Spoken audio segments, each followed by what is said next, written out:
this time. Oh, the pledge, let me see, we'll, stand for the pledge.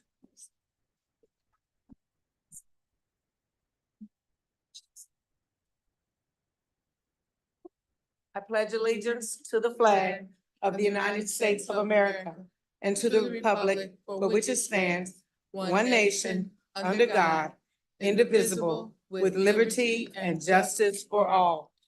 Thank you. At this time, we're going to ask Ms. Lane to read our board norms. Thank you. Board norms. Number 1, cohesive team. Pause to hear all voices after someone speaks. Consider all opinions. Assume positive intentions. Number 2, collective agreement. Collective voices to reach decisions. Honor and respect the work of the board. Honoring and supporting the board decisions at all times. Number 3, be prepared for meetings. The board will review the packet and submit questions within the established time frame. Members of the board will arrive 5 minutes prior to the start of meetings. Administration will send board packets to the board within the identified time frame. Number 4, not allow outside entities to dictate board actions. Board decisions will be made on facts, policies, and procedures, not individuals' opinions or requests. Educate and encourage the community to follow proper protocols for voicing concerns. And that comes from policy KC, community engagement. Thank you, Ms. Lane. At this time, I'd like a motion to approve the agenda. Madam Chair. I move to approve the agenda as presented. Second. It's been moved by Dr. Iman Elliott and second by Ms. Monica Williams to approve the agenda. Are there any questions? Roll call vote, please, Shay. Ms. Jackson, Yes. Dr. Von Elliott, Yes. Dr. Coleman, Yes. Ms. Lane, Yes. Ms. Williams, Yes. and Ms. Tisworth. Yes. Thank you. At this time, are there any patron participation? No, ma'am. Thank you. And we don't have a student representative. I forgot if somebody get somewhere, our students, it's summertime. So they are off doing what students do in the summer. They're having fun. At this time, we do have a few announcements. First, I'd like to announce, and I'm sorry she's not here for us to clap for her, but to announce that Ms. Mara Real was reelected to be the vice chair of the SSD Governance Council. So we certainly just congratulate. And so that's awesome. I also have another announcement. It's the fun part. News release. Local school board member achieves certification. From Columbia, Missouri, Monica Williams, a member of the Riverview Gardens Board of Education. Did y'all hear that? Board of Education. Yes. Has completed 18 and a half hours of training as required by the state law. The new board member training, sponsored by the Missouri School Boards Association, combined online independent study with live interactive sessions and was completed June 1st, 2024. The new board member training places a strong emphasis on improving student achievement by providing guidance to board members on effective school board leadership. Some of the topics addressed include effective school board operations, including the role of the school board in providing oversight of a school district, important school laws, establishing school district policies, fundamentals of school finance, protecting students from sexual misconduct, and the important role of the school board plays in establishing school district goals and monitoring progress. Congratulations, Miss Monica Williams.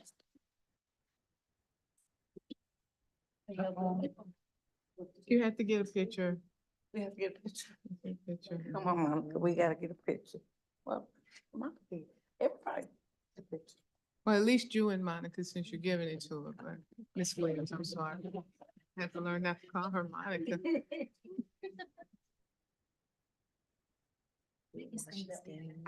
Yeah, that's a good idea. If you all want to stand, so you'll still be captured in the picture.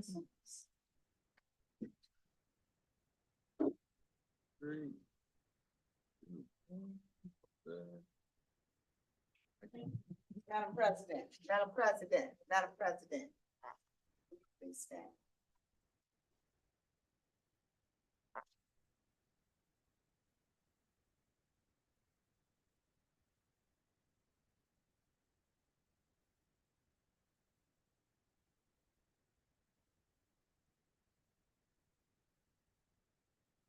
Now,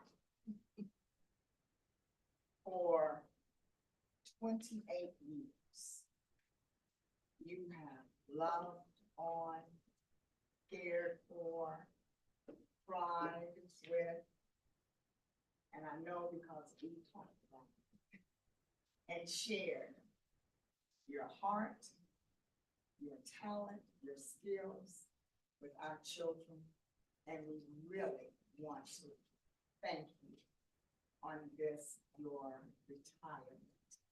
I know it formally says retirement, but I know you will not be, no, you won't. You will not, and you may not be getting up at 5:30 in the morning, but the love that you share for children and the obstacles, all of the obstacles that you've overcome, that you share with us in our training. And this means so much to me because of what I shared in our training Saturday. Education is everything. So this is a small token of our appreciation. So much.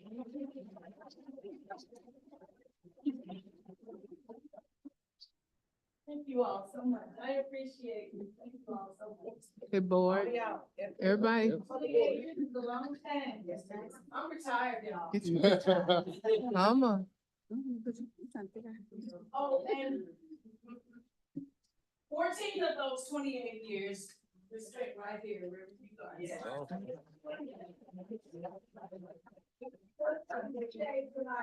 When I come to the board meetings and I sit right back there, and I would say, "I'm gonna get on there."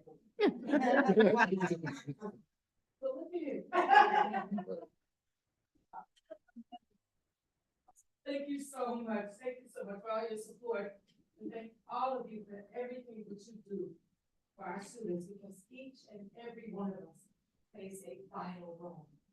There's no one here that's not important and who does not have a role to play in our students' success. So I thank all. I appreciate it. All right, 3, 2, 1.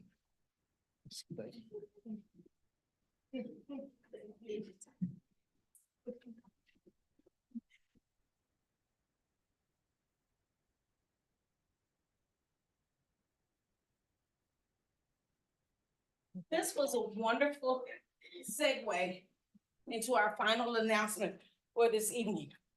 Saturday, the board members had the pleasure of coming together on Saturday for a workshop. And I know it sounds like work, but we had fun, y'all. We did. And one of the things we did was we thought about the role that each of us plays and how vital that role is. And so we took some time to share some thoughts of encouragement and gratitude. So each of us was assigned a person. I was assigned Ms. Lane.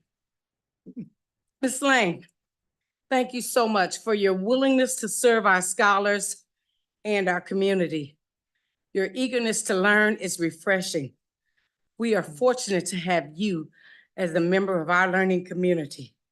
You have the best interests of our scholars at heart, and it shows in all that you do. Thank you so much for all that you do for our school board. Thank We you. appreciate you. Thank you. Thank you. And I had Ms. Maura Real. Ms. Maura Real, thank you for your years of service at Riverview Garden School District. It's a blessing that you decided to serve again. As you already know, keep God first place. He will continue to carry you through. Thanks again, and God bless, Monica.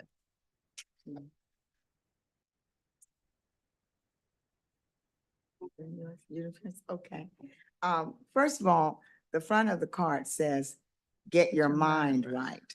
That was a theme that the MSBA presenter, and we did a little round robin on a thing that we could have for all of us. And to get your mind right was, we thought, appropriate. And my card is to Ms. Titsworth. Thank you for all of your questions. It makes all of us think. We need to be more helpful and tolerant of each other. You are, and I am glad that I met you. Glad.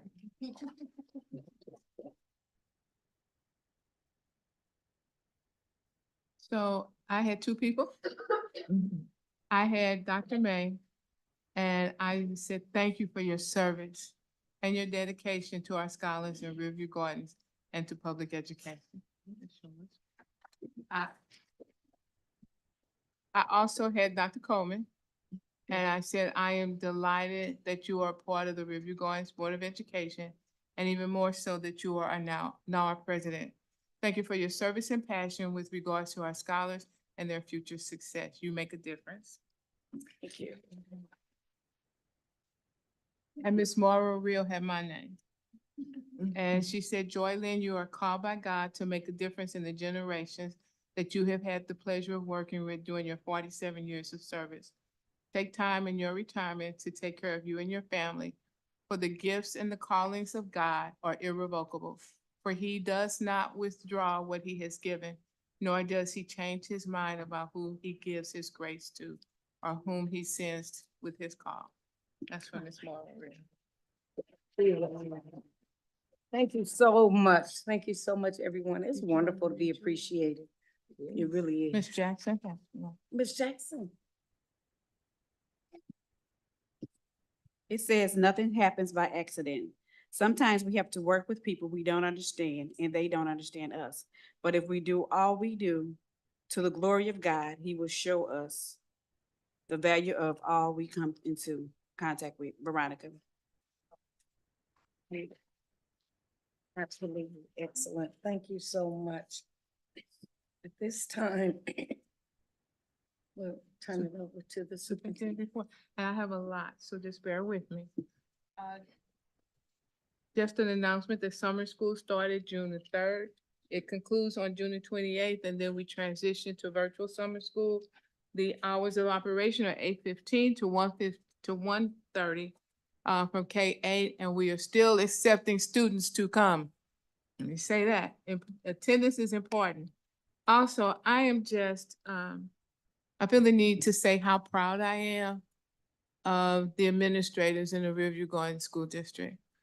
My 2.5 years, I have seen them grow and transition and are just soaking up learning.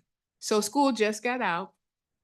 On the 3rd of June, there were multiple schools who were participating in a training with Solution Tree.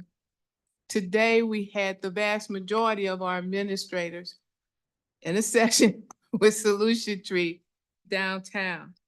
Next week, they will spend all week in administrators retreat, where on Monday, they'll do letters training and Aspire, and then they will all, and when I say all, I mean our remaining and our new administrators will be participating in Dare to Lead.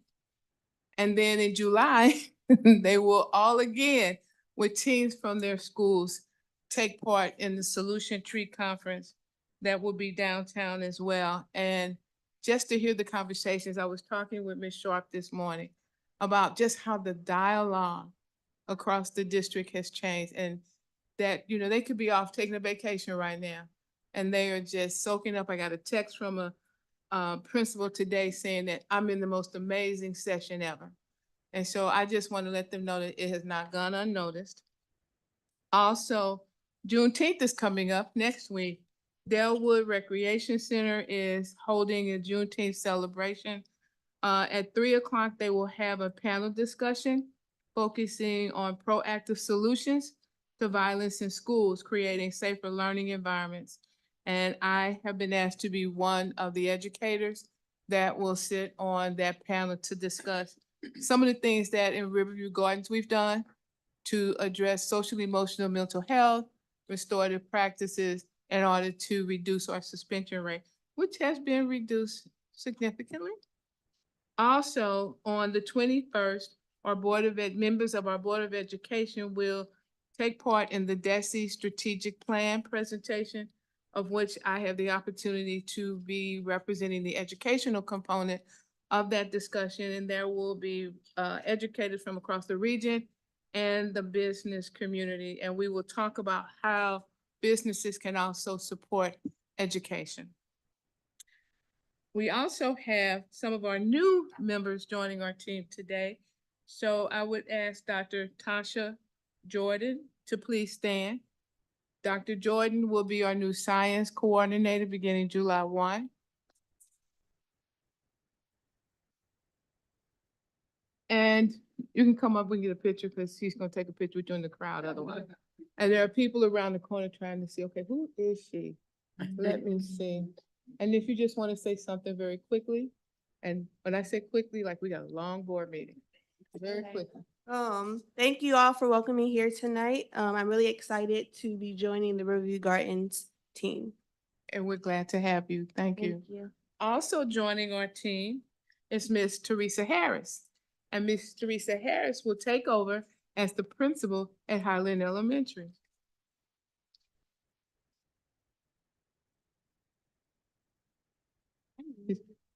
You can say a few words, and he's gonna snap your picture from Okay. somewhere. I would just like to say thank you for the opportunity to transform students' lives.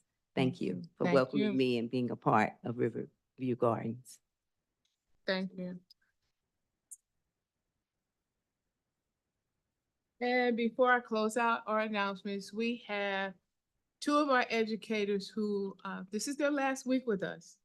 And they are retiring after contributing to our district. And so I'm gonna ask Dr. Stacy Nichols and Dr. Phil Kennedy to join me up front. Come on.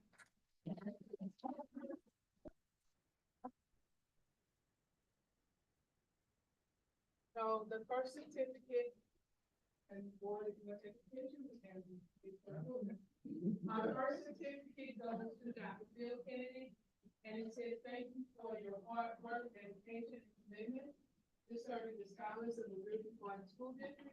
We are grateful for your 4 years of service, and we wish you peaceful, restful, and fruitful retirement.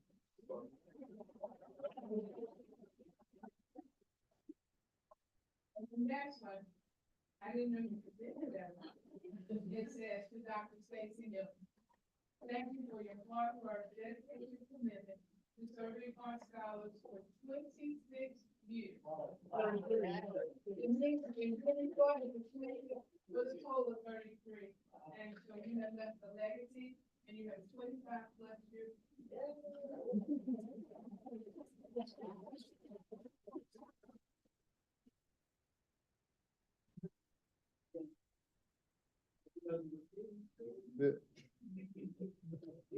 Squeeze, come together, squeeze together. Right. Act like you know each other. All right, 3, 2, 1. Awesome. Thank you.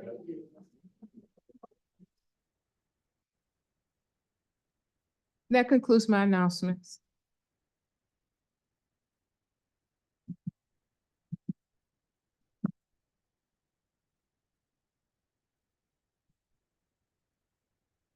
Our first item for information is a site-based presentation for Central Middle School, Riverview Gardens High School, and Westview Middle School. Making these presentations will be, I guess in that order, Ms. Rachel Clark, Principal at Central Middle School, Mrs. Tracy Nay,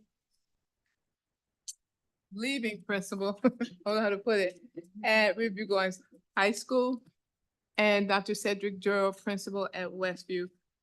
Introducing them is Ms. Barbara Sharp, Executive Director for Continuous Improvement at Title IX. Good evening. The Riverview Gardens School District approved a multi-year plan of support for all K through 12 schools with a goal of increasing outcomes for our scholars, increasing collective efficacy among teachers, and leadership skills for school and district leaders. Tonight, the principals from Central Middle School, Westview Middle, and Riverview Gardens High School will provide a site-based presentation to the board. This presentation will include information such as leadership discussions. They will provide information on their 30, 60, 90-day plans. They will also focus on next steps as well as evidence of teaching and learning in the content area of mathematics. At the conclusion of the presentation, we will entertain any questions that you may have. Please receive them in this order: Central Middle School, Westview, and Riverview Gardens High School.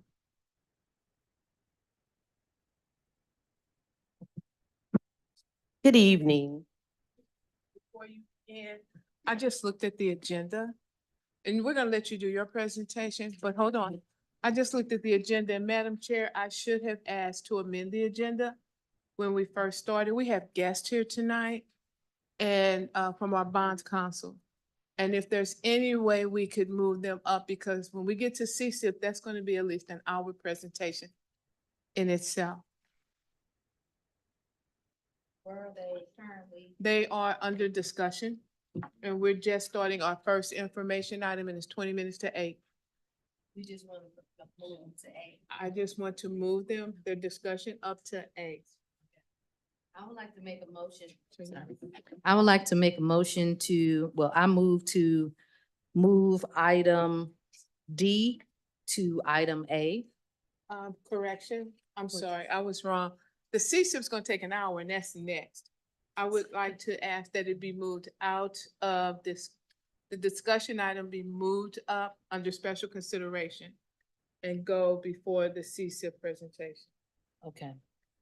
All right, I would like to make a motion to move discussion item D up after the site-based presentation. Thank you. I need a second and a vote. After the site-based presentation. Before this, after this one, let them do theirs because they're already up there. So it's after site base, yes. You need a second. Thank you. I need a vote, ma'am. We did. It's been moved by Dr. Von Elliott and second by Ms. Monica Williams to move the item 9D for discussion up to after the site-based presentations. I'm sorry, it was second by Ms. Lane. Are there any questions? And you can do it all in favor. You don't have All to in do it. favor? Aye. Thank you.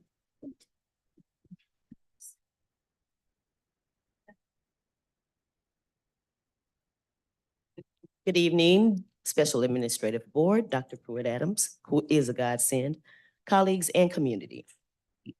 I am Rachel Clark, and I am presenting a snapshot of the Central Middle School data.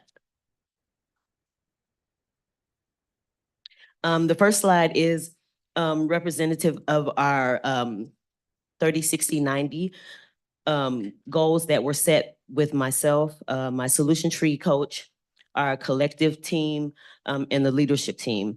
So this is an ongoing document, especially when we get to a point where there's something that isn't quite working. We have to tweak some of the items that we've entered as goals, or even just reassess and add in different components to ensure that we are working and doing the right work.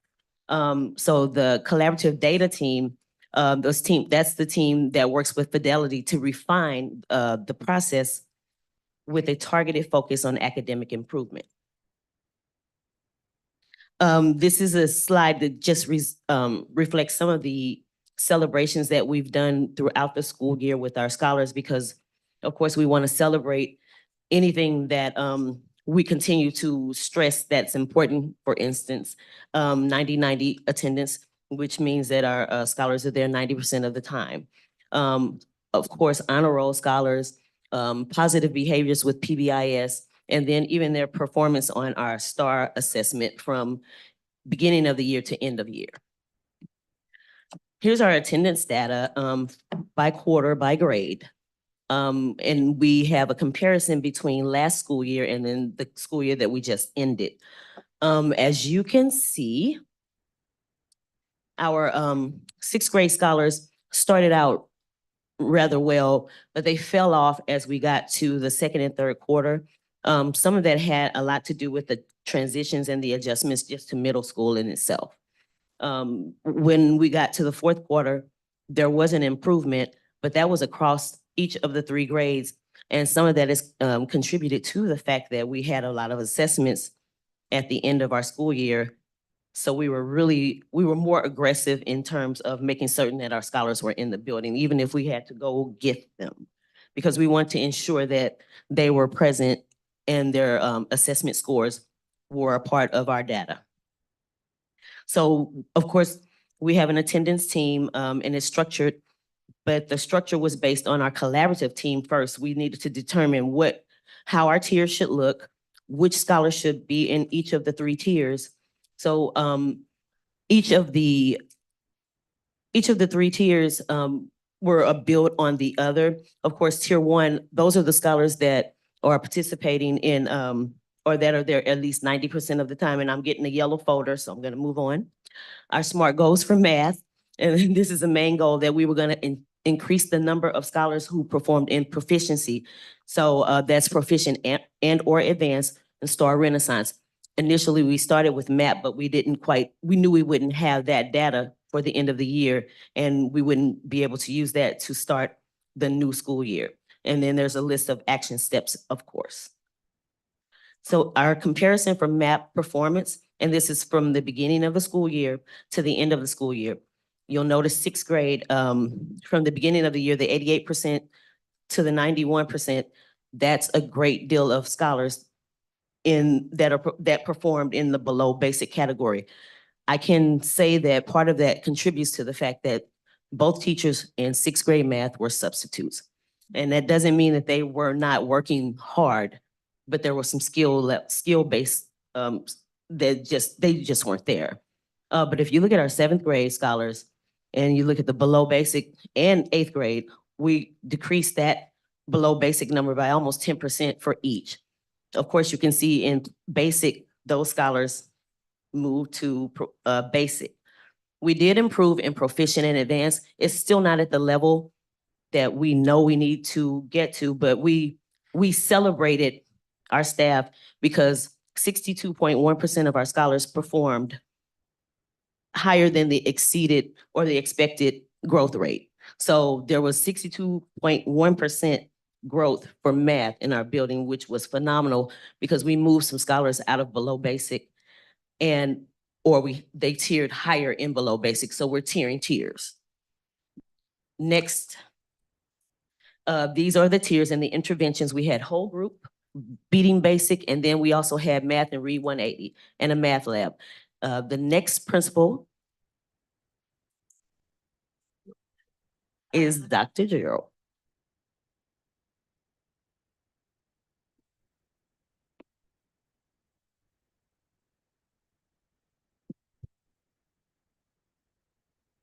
So while he's getting that up, I'll say good evening to the Special Administrative Board, Dr. Pruitt Adams. As Rachel said, is a godsend to the community. I would also like to acknowledge that my three assistant principals are here.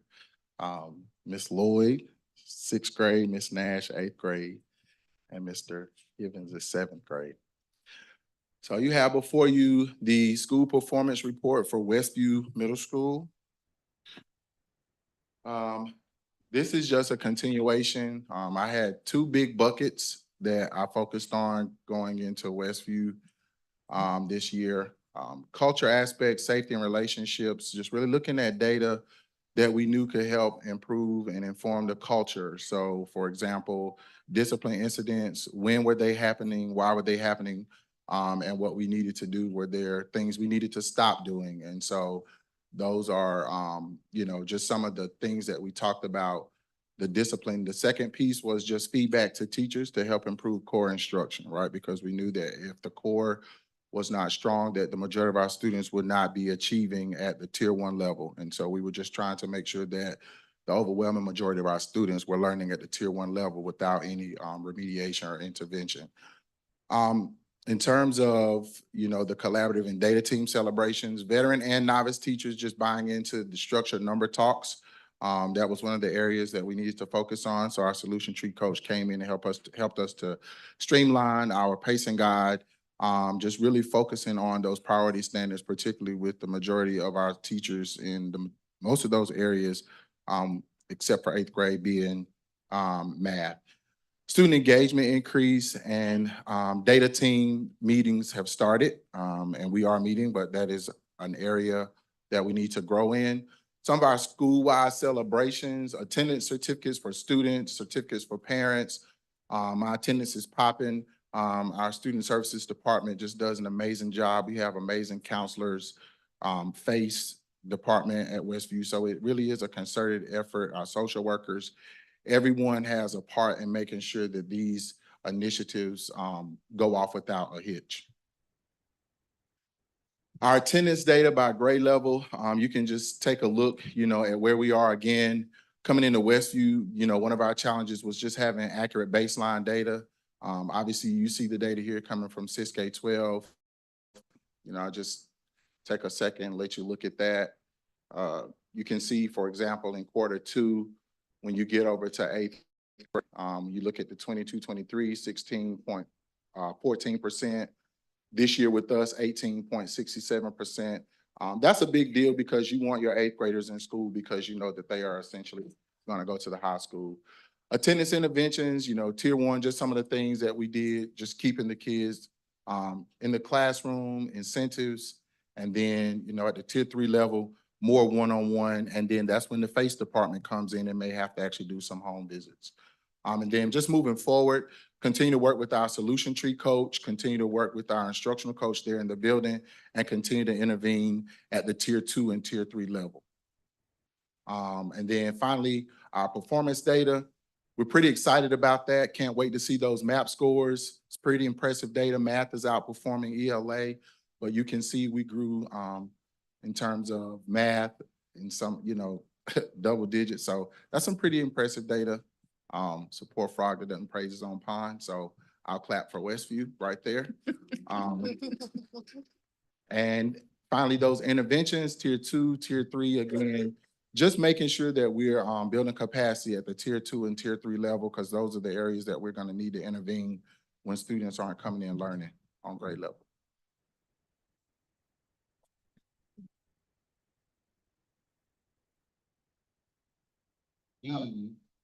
Tracy name. Thank you. Good evening, Special Administrative Board, Dr. Pruitt-Adams, community and colleagues. This evening, I'm here before you to discuss the Riverview Gardens High School School Performance Report. So the high school's leadership goals were established in partnership with our work with Solution Tree for the 23-24 school year. And it included the implementation of our guiding coalition, who supported the instructional, attendance, and the behavioral goals of the high school. Our top priorities were student engagement and to strengthen our tier 1 teaching in the areas of literacy and numeracy school-wide. Our collaborative teams met weekly to celebrate our classroom visits and to discuss student progress towards meeting those identified goals. Our school-wide celebrations include, but are not limited to, the implementation of an early college academy where our scholars will earn college credit at the same time as a high school credit and can ultimately graduate with a high school diploma as well as an associate's degree.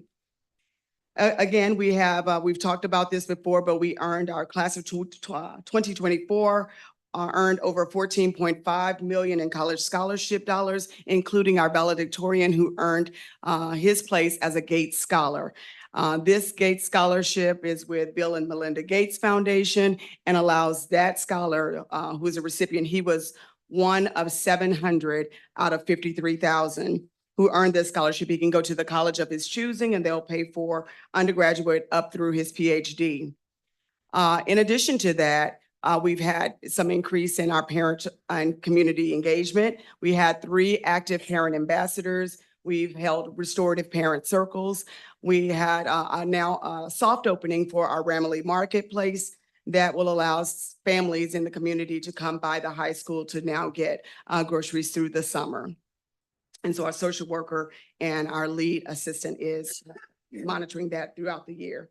We also had for our scholars a male leadership summit. There's no surprise, or it's not news to anyone else that we were having some challenges at the beginning of the year with some of our 9th grade and 10th grade disciplinary issues and group situations.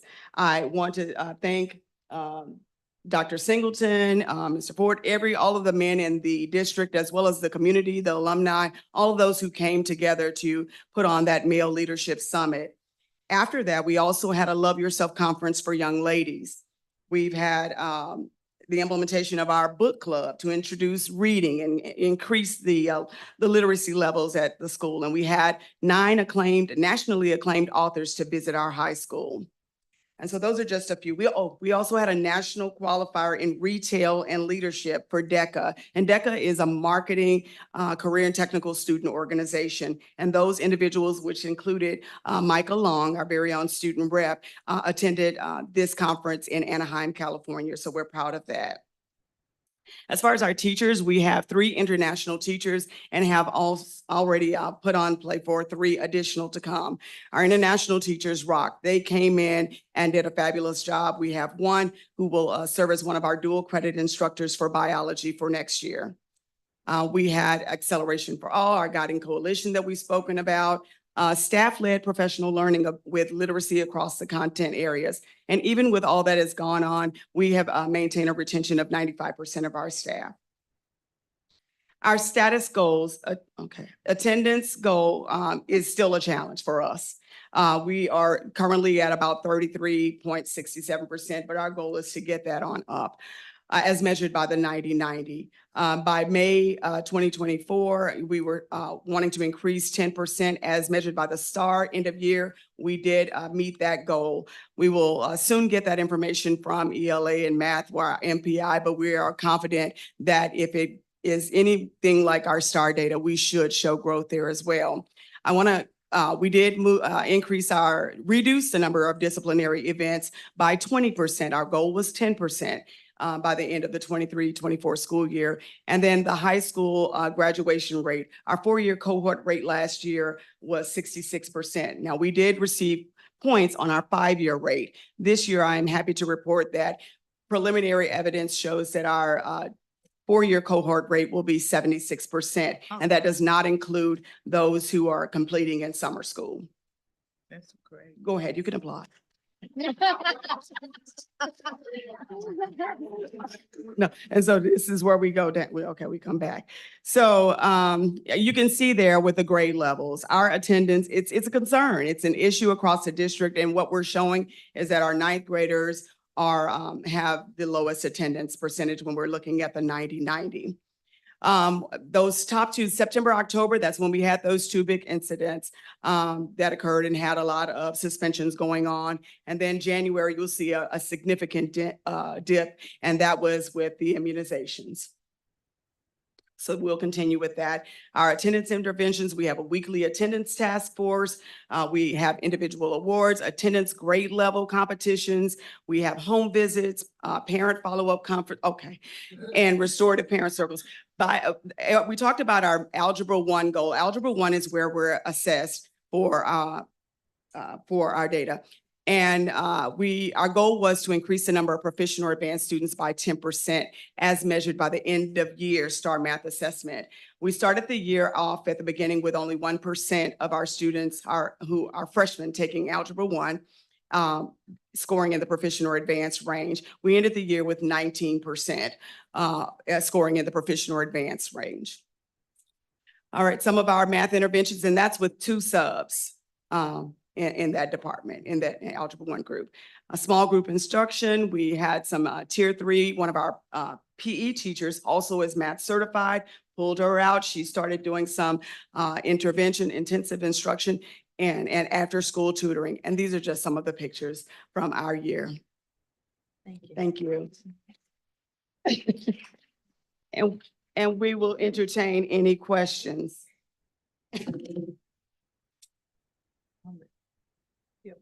As we receive the questions, I'd like to give a round of applause again for our secondary team. Just a phenomenal job they've been doing, working with their Solution Tree representatives, working with their team, their staff, as well as their scholars. So thank you again. Yes, I would like to make a comment first. Great job. This is the most important to me is academics, so I would like for them to take their time the next Oh, time. You're gonna hear them again. Okay, I want to hear the As a part of details. CSIP. I didn't, we asked each person to take 10 minutes Okay, for their section. That would equate to 30 minutes. And because you're gonna hear a lot of particularly what the high school share when we do the CSIP update. okay. Well, great job.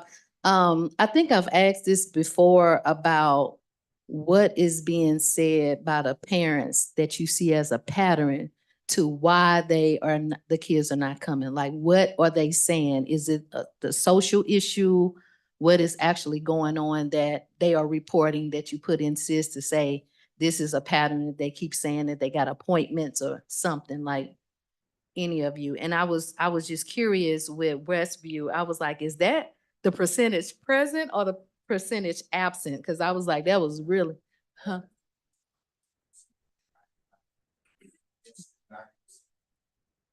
Okay, okay. Come on to the mic. When you look at the attendance piece, the 90-90 is the top. That's the expectation. What you don't see is the number of students who are between 85 and 90. And so while they may not be hitting 90-90, it doesn't mean that they have gross absences because they could fall into that 85 to 90% range. That's what we see at Westview. And to your question, one of the things that we're working, which is why the FACE department is so important in schools, is work life. You know, the expression that people are using now, life be life. And we have a lot of parents who sign their children out early. And, you know, attendance is minute by minute. You know, it's not like you show up. And so your minutes absent for the day could mean that you skipped the class. And so if you have students who are truant in on campus, and so it's all of those ills that we have to work through that factor into. And so you really have to tease it apart student by student. Yeah. Okay. You make a very good point. It is an issue nationwide, and the state is really looking at, if something happened with COVID and people got comfortable, and we've heard that parents have no problem now pulling their kids out to go on a week's vacation in the midst of the school year. So it's a national issue. That is true. We got Zoom listeners. A lot of our students are caregivers for their siblings. And if they have a sibling who's sick and mom has to work, they're kept out of school for that. And so we see that as well. And a lot of them have to leave school to be at home in the afternoon because mom has to leave and go to work before school gets out. So they have to go home and be at home with the younger sibling. So again, it's just a lot of things we have to tease apart. Yes, ma'am. Thank you. Why don't you all come to the mic so that way you don't have to tag team? And Ms. Tisworth, Dr. Coleman, Ms. Tisworth had her hand. Yes, Ms. Come on, Ms. Turn your mic on. No, it has to be red. Hit the bottom.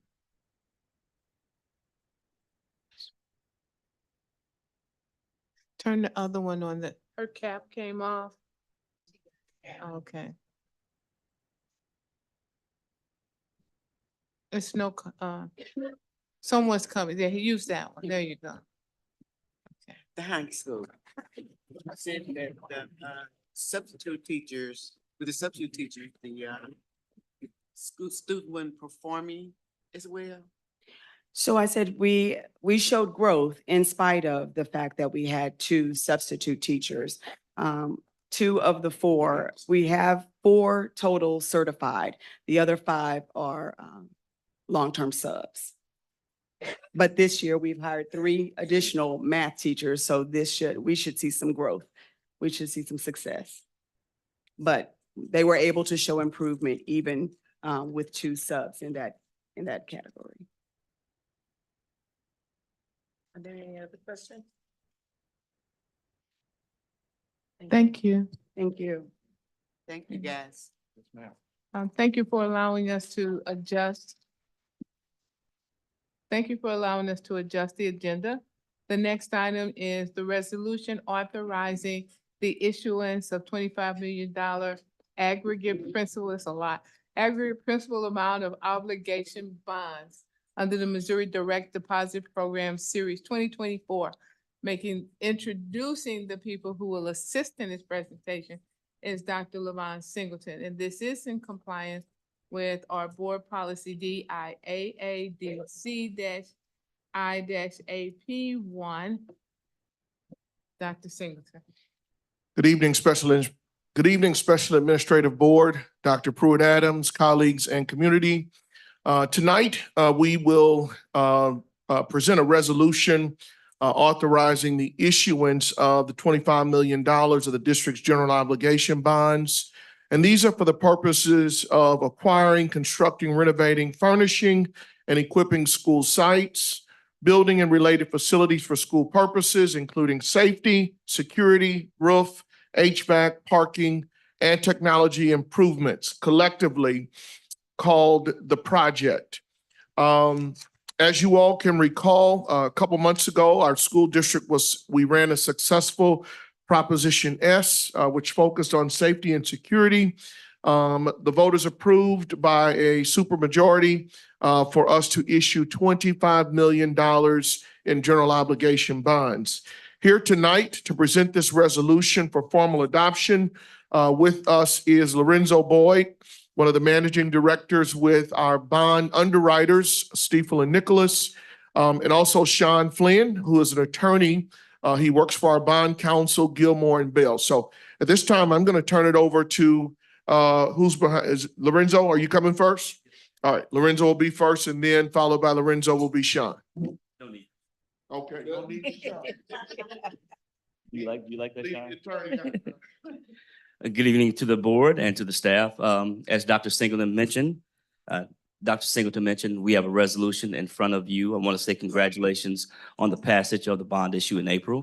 We have a resolution, which is a parameters of resolution to sell the general obligation bonds for the school district on Thursday. This parameter resolution authorizes us to enter the bond market on Thursday, which is June 13th for $25 million. What the parameters resolution does is set forth certain parameters under which we must price that issue. Some of those parameters include a par amount not to exceed 25 million, premium not to exceed 10% of the par amount of the bond. So that means that's the proceeds above 25 million. We anticipate probably having about 10% of premium on the bond, so generating an extra $2 million or $2.5 million on the project dollar amount. So we anticipate that the total deposit to the project fund when we price the issue on Thursday will somewhere between 27 million and 27.1 million. So you'll have more than 2 million above the 25 million that was authorized by the voters and the school district. The other maturity is that we can't have a final maturity that exceeds April 1st, 2044. So that's a 20-year bond issue. And the bonds cannot exceed interest costs of 5.25%. Right now, we're estimating with numbers today that the interest cost will be right around 4.69%. So we expect not to exceed that 5.25%. So with that, all we're asking for you is to pass this resolution authorizing us to proceed to sell the issue on Thursday. We anticipate, I'm not sure if Dr. Singleton mentioned this, but we actually anticipate the bonds to be rated AA+ by the Missouri Direct Deposit Program. That's a state intercept program that's rated AA+ by Standard & Poor's. So we enter the program, the bonds into that program. that's generating a lower interest cost on the bonds as well, because that's one notch below a perfect rating. So we anticipate that as well. If the resolution is passed and we actually sell the bonds on Thursday, then on, I believe it's June 25th, you'll have the proceeds, the little over 27 million to put forward towards the project. And with that, I'll open it up for any questions. So the bond would double, right? You say with the 25 million, it would double. No, I'm sorry. So the 25 million, so we'll be selling 25 million of bonds. We'll have about 10% of premium. So it'll generate about 27 million of proceeds, but the bonds are rated AA+. So that means that's like a credit score for the school district. So investors who purchase those bonds will actually get a bond that's secured at AA+, which is the highest credit score, which is the second highest credit score in the municipal market.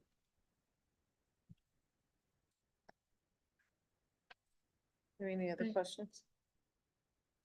Thank you. And this is up for approval at the end of tonight's meeting. Okay. Thank you, everyone. Have a good rest of your board meeting. Our next item is the district's comprehensive school improvement plan. Bringing this forward will be the team presenting. Introducing this item is Dr. Stacy Nichols, and this is in compliance with CSIP and Board Policy IA. Dr. Nichols? Yes, thank you, Dr. JPA. Good evening, Special Administrative Board, Dr. Pruitt-Adams and colleagues. This evening, the team will provide you with a brief update for the Comprehensive School Improvement Plan for the 23-24 school year. Next slide, please. Our goal is to ensure that we meet the needs of all scholars by ensuring that the core instructional program and processes will equip our scholars with the skills needed to become productive Dr. citizens Nichols, I'm sorry, you and to should have a compete clicker up globally. there. Oh. There you go.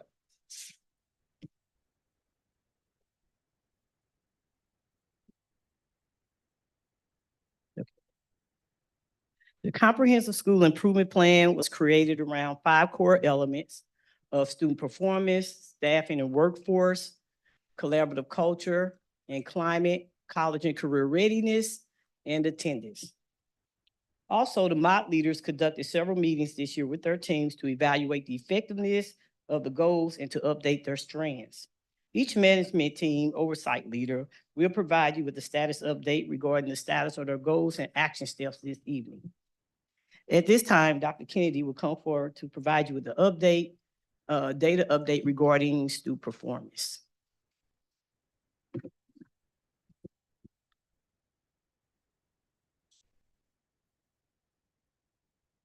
Performance, okay. Good evening. This is the yearly STAR reading data by grade and for the district. The numbers in there that you've already seen the fall and winter, we just concluded the spring. But those numbers represent the percent of students scoring proficient and advanced or basically at grade level. And so what I did is take a look at the beginning, the fall scores, and compared them to the spring scores. And you could see from all in every grade and including the district that we did see an increase, although be it's gradual in some grades, but we did still see positive gains. We had a gain of as small as 1% to 10.3%. And again, if you look at the bottom, the district, we had an increase throughout the year of 5.2. And the other slide of data, it represents the STAR math. And again, comparing the percentages of students scoring proficient and advanced by grade level and by district, we showed increases in all of our grades except for first, second, and sixth. And our biggest gain was seventh grade of 7.7%. And overall, as a district, we increased by 2% throughout the year. With that being said, I'm going to turn it over to Miss Barbara Sharp. And she's going to talk about the PLC process.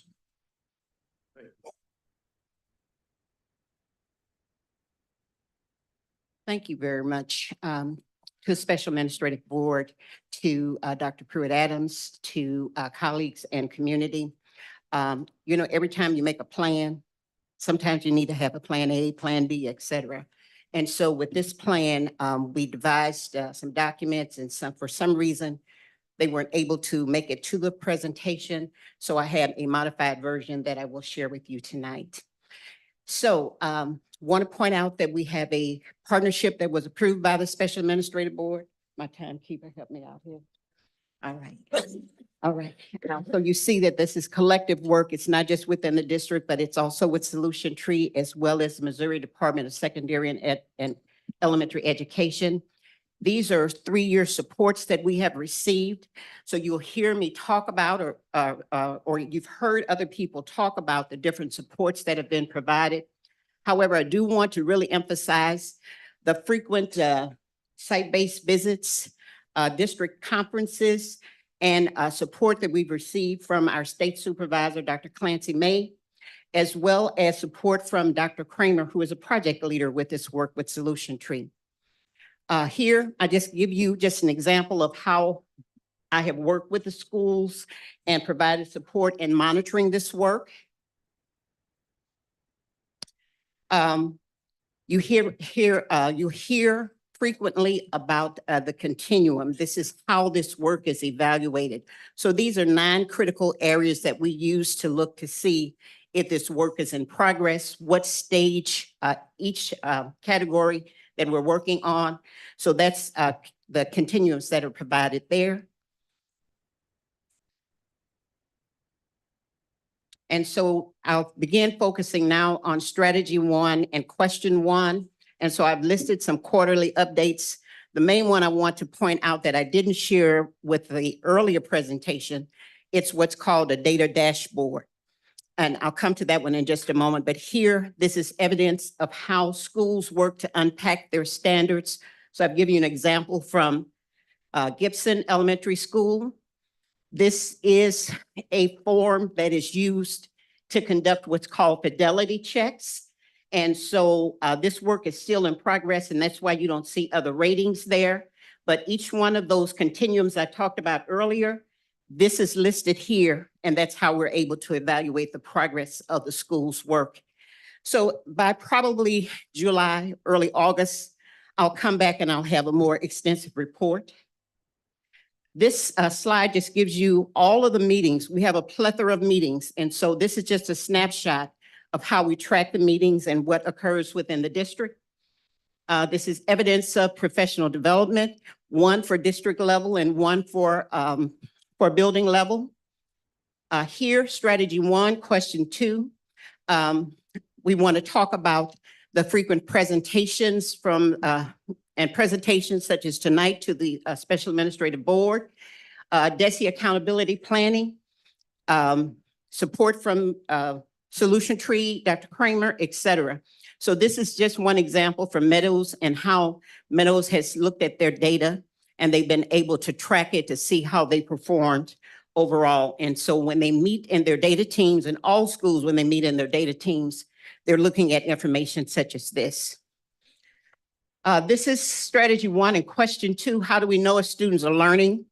Dr. Gerald talked earlier about when he meets with his Solution Tree team. And so this is evidence of their planning. So they plan advance so that when the Solution Tree representative comes in, they have an action plan that they can begin to implement. This is a sample of a district plan. This is still in draft form, but this is something that we're working on, which focuses on one of the goals. Moline is here. And this is how the principal at Moline has tracked her data. She used that green star, the green arrow to document where her school was. She was able to track since the work of Solution Tree and how she's been able to see growth in terms of their math performance. Some other examples of work. This is one piece I'm excited about. We have a data dashboard. And that data dashboard has evidence of all of the work. That's what I monitor.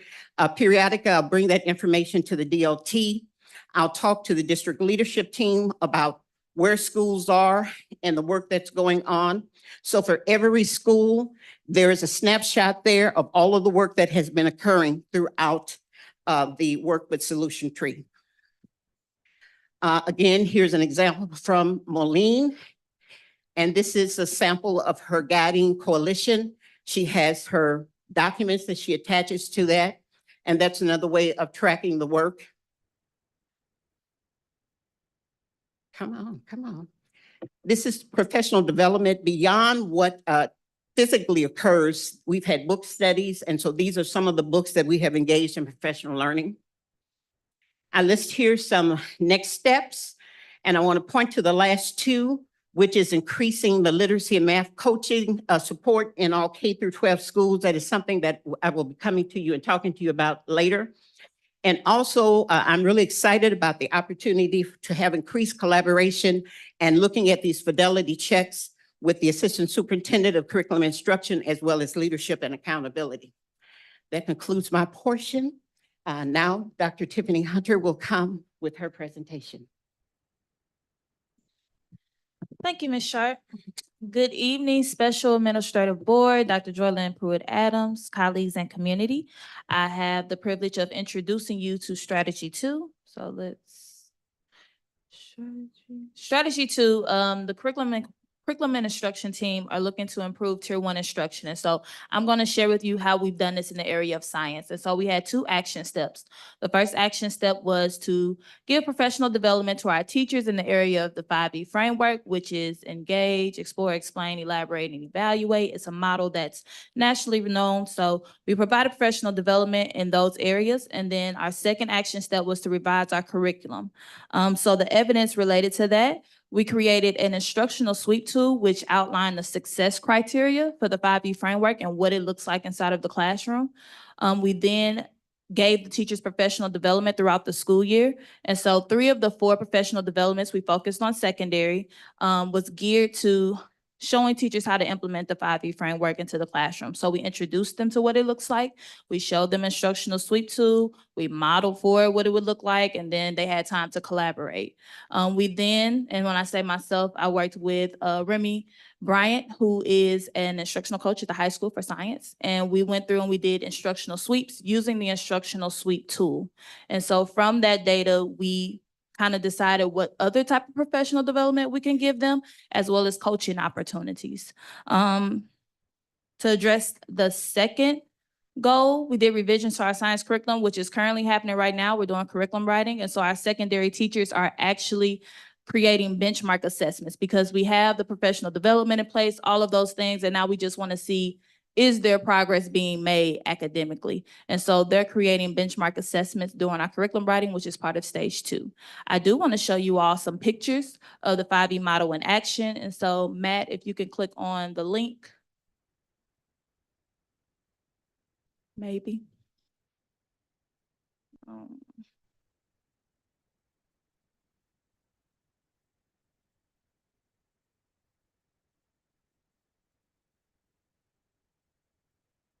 It was working. There we go.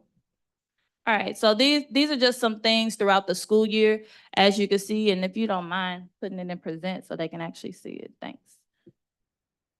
So these first pictures, they show students at Danforth Elementary. We went in and, well, I went in and modeled for a teacher, and with the 5E framework, sense making is really kind of important that it engage and explore, so allowing students to make sense of their learning. And so a lot of those pictures kind of show at Danforth, at Westview, students doing notice and wonders, doing hands-on, engaging strategies, asking questions, all of those things. The third slide is actually pictures of our secondary team for receiving professional development. This was at the beginning of the year when I was introducing the 5E framework to them. We really talked about how to present a phenomena to their class. And so we really kind of sort through what are the different types, what's the difference between a phenomena, a design activity, what have you. And so we had those type of discussions.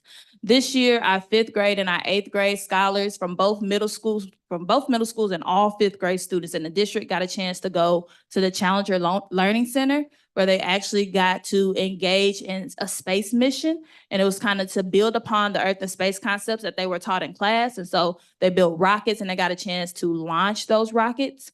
I'm a firm believer that we have to present the STEM careers to our scholars so that they can see themselves in science. And so these opportunities were opportunities for them to actually see themselves as a scientist, whether it be in space or even as a researcher. Because in the next slide, if you scroll down, our middle school scholars in both Central Middle and Westview, they got to go to Washington University where they were researchers for a day. And so they got to actually speak with an engineer who talked to them about what it's like to be an engineer, what type of schooling do they need, all of those different types of things. And then they got to engage in actually research activity. And we'll keep scrolling.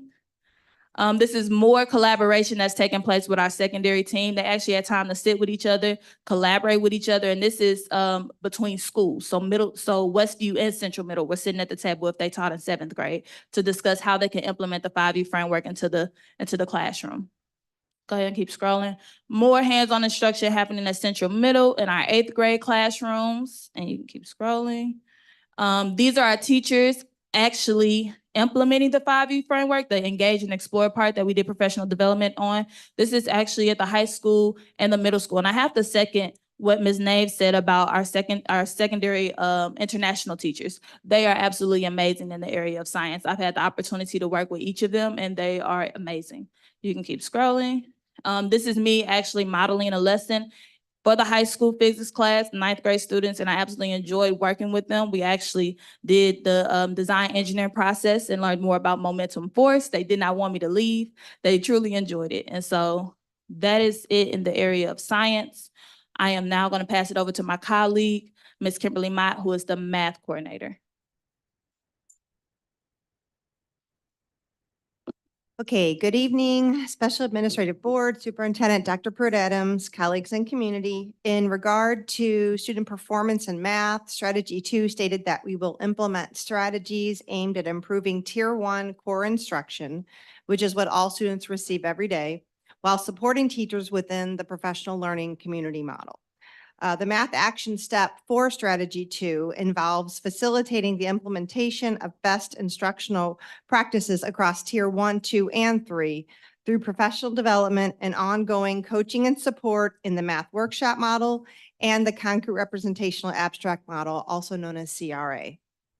The math workshop model includes organizing the math block to include first a math warm-up problem such as a number talk, to encourage mathematical discourse and provide opportunities for students to explain their thinking, justify their strategies, followed by a mini lesson in which the teacher is providing direct instruction with modeling and guided practice, followed by a majority of the math block time dedicated to teacher-led small group instruction in which every student gets what they need to move forward in their learning. The small group instruction is data-driven and is delivered to every student, not just struggling learners, so that everyone grows. While the teacher is providing differentiated small group instruction, the other students are practicing and applying their math skills through various activities such as hands-on centers, using technology and responding to math prompts in their journals. Now, also part of the math action step is to support teachers with integrating the concrete representational abstract teaching model into teaching and learning. This entails supplementing teaching and learning with relevant manipulatives and visual models to build and strengthen conceptual understanding of the mathematical concepts. As of today, professional development and embedded coaching and support have been extended district-wide and across grade levels for both the math workshop model and its components, and CRA integration during Late Start Wednesdays, building and district PDs, during grade level team sessions, one-on-one, and through lesson planning, classroom modeling, and co-teaching. We've also just developed an instructional sweep tool to identify areas where additional support is needed, which is attached to the CSIP plan, and it's titled Math Workshop / CRA Walkthrough Tool. You can click on it if you want. You don't have to. Based on the instructional sweep data, we've recognized the need for more support in using student data to guide instruction, delivering tailored small group lessons, effectively using our district-approved curriculum resources, and promoting peer-to-peer mathematical discussion. So those are the things that we're going to be focusing on for next year.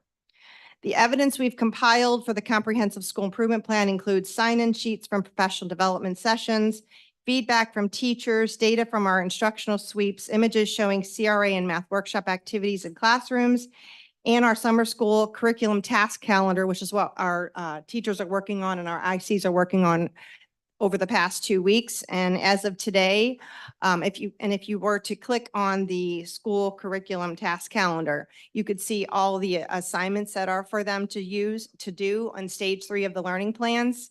And as of today, they are on target to complete everything, which is pretty exciting because we are really improving the stage 3 learning plan to include relevant manipulatives, visual models, key strategies, breaking it down, chunking the lessons so that even a new inexperienced teacher can walk right in and know exactly what would be the best way to teach the concept.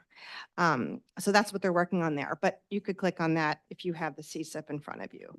And although we are not where we want to be and we have a long way to go in improving student math outcomes, almost every grade level demonstrated incremental growth in math based on the benchmark STAR Math assessment. And now I would like to conclude by briefly sharing some pictures of teachers and students integrating concrete representational abstract into teaching and learning so that you can see that the professional development, coaching, and support is transferring to the classroom and making a difference in student engagement and achievement. So if you scroll up a bit, you can see images of students making sense of multiplication by creating equal groups using square tiles. You can keep going. Building conceptual understanding of positive and negative integers with using two-sided counters and digital number lines. You can keep going. Making sense of fractions with fraction tiles. Exploring measurement through collaborative problem solving, making sense of fractions. I think we missed one. Yeah, that's making sense of fractions with fraction tiles. And then go down to the next one. Okay. Exploring place value relations with base 10 blocks. That was 5th grade. Next one, exploring measurement through collaborative problem solving. I really enjoyed that. The next one, let's see. Using their place value understanding to solve 2-digit addition problems with base 10 blocks. Go to the next one. Exploring lines and angles with shapes. I think that was the one I just said. You can go to the next one. That was addition. That was using place value understanding to do addition with base 10 blocks. And you can scroll up. Okay, and keep going because they're the same thing. All right, exploring lines and angles with shapes. And then the next one. Annotating and close reading math text to solve problems in context.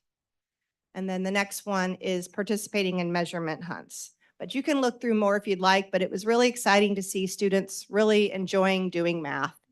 And I believe that when students are engaged, there's a likelier chance that they're learning. So thank you very much. And now I would like to introduce Ms. Ross. Good evening, Special Administrative Board, Dr. Pruitt-Adams, and our school community. I am providing an update as it relates to English language arts. I don't really want to repeat what my colleagues have already mentioned. We all have invested in professional development, not only just for ourselves as Dr. Pruitt-Adams opened on this evening, but also professional development for our teachers. And so we are really walking the talk. It's just not, just about us needing professional development. We just putting everything out on the teachers. We're learning with them. And I think that's a positive thing because under professional learning communities is necessary. So in addition to professional development for English language arts, as already mentioned, curriculum is being written as well. Professional development includes best practices and the letters training. And you might recall that it is strongly recommended that we participate in the letters training. And we use the data to improve instruction. Being that only volume 1 has completed at this time, our teachers will be in volume 2 of the letters training in the coming year. The data has already been reviewed as it relates to ELA. And I just want to say that there is a consistent improvement with ELA from fall, winter to spring. When we presented the data before, there was a huge drop in 7th grade ELA. Seventh grade ended the year with a 50% increase on the spring scores. And I'm just gonna be honest with you, a lot of the professional development, I spent most of my time at the middle school level. I also mentioned to you that over 50% of the staff at the middle school level for ELA are subs and they are not certified. So providing the support, that is a part of the plan. The reading success plans was new this year, a part of Senate Bill 681, so we're required. So the data from the reading success plans has been provided. I have monitored that data on 3 different occasions across the year, including reminders to update the data. Reading success plans will be in our secondary schools new, going into the new school year. And we have and are making efforts to make sure that that transition goes over well. Now I have before you climate and culture.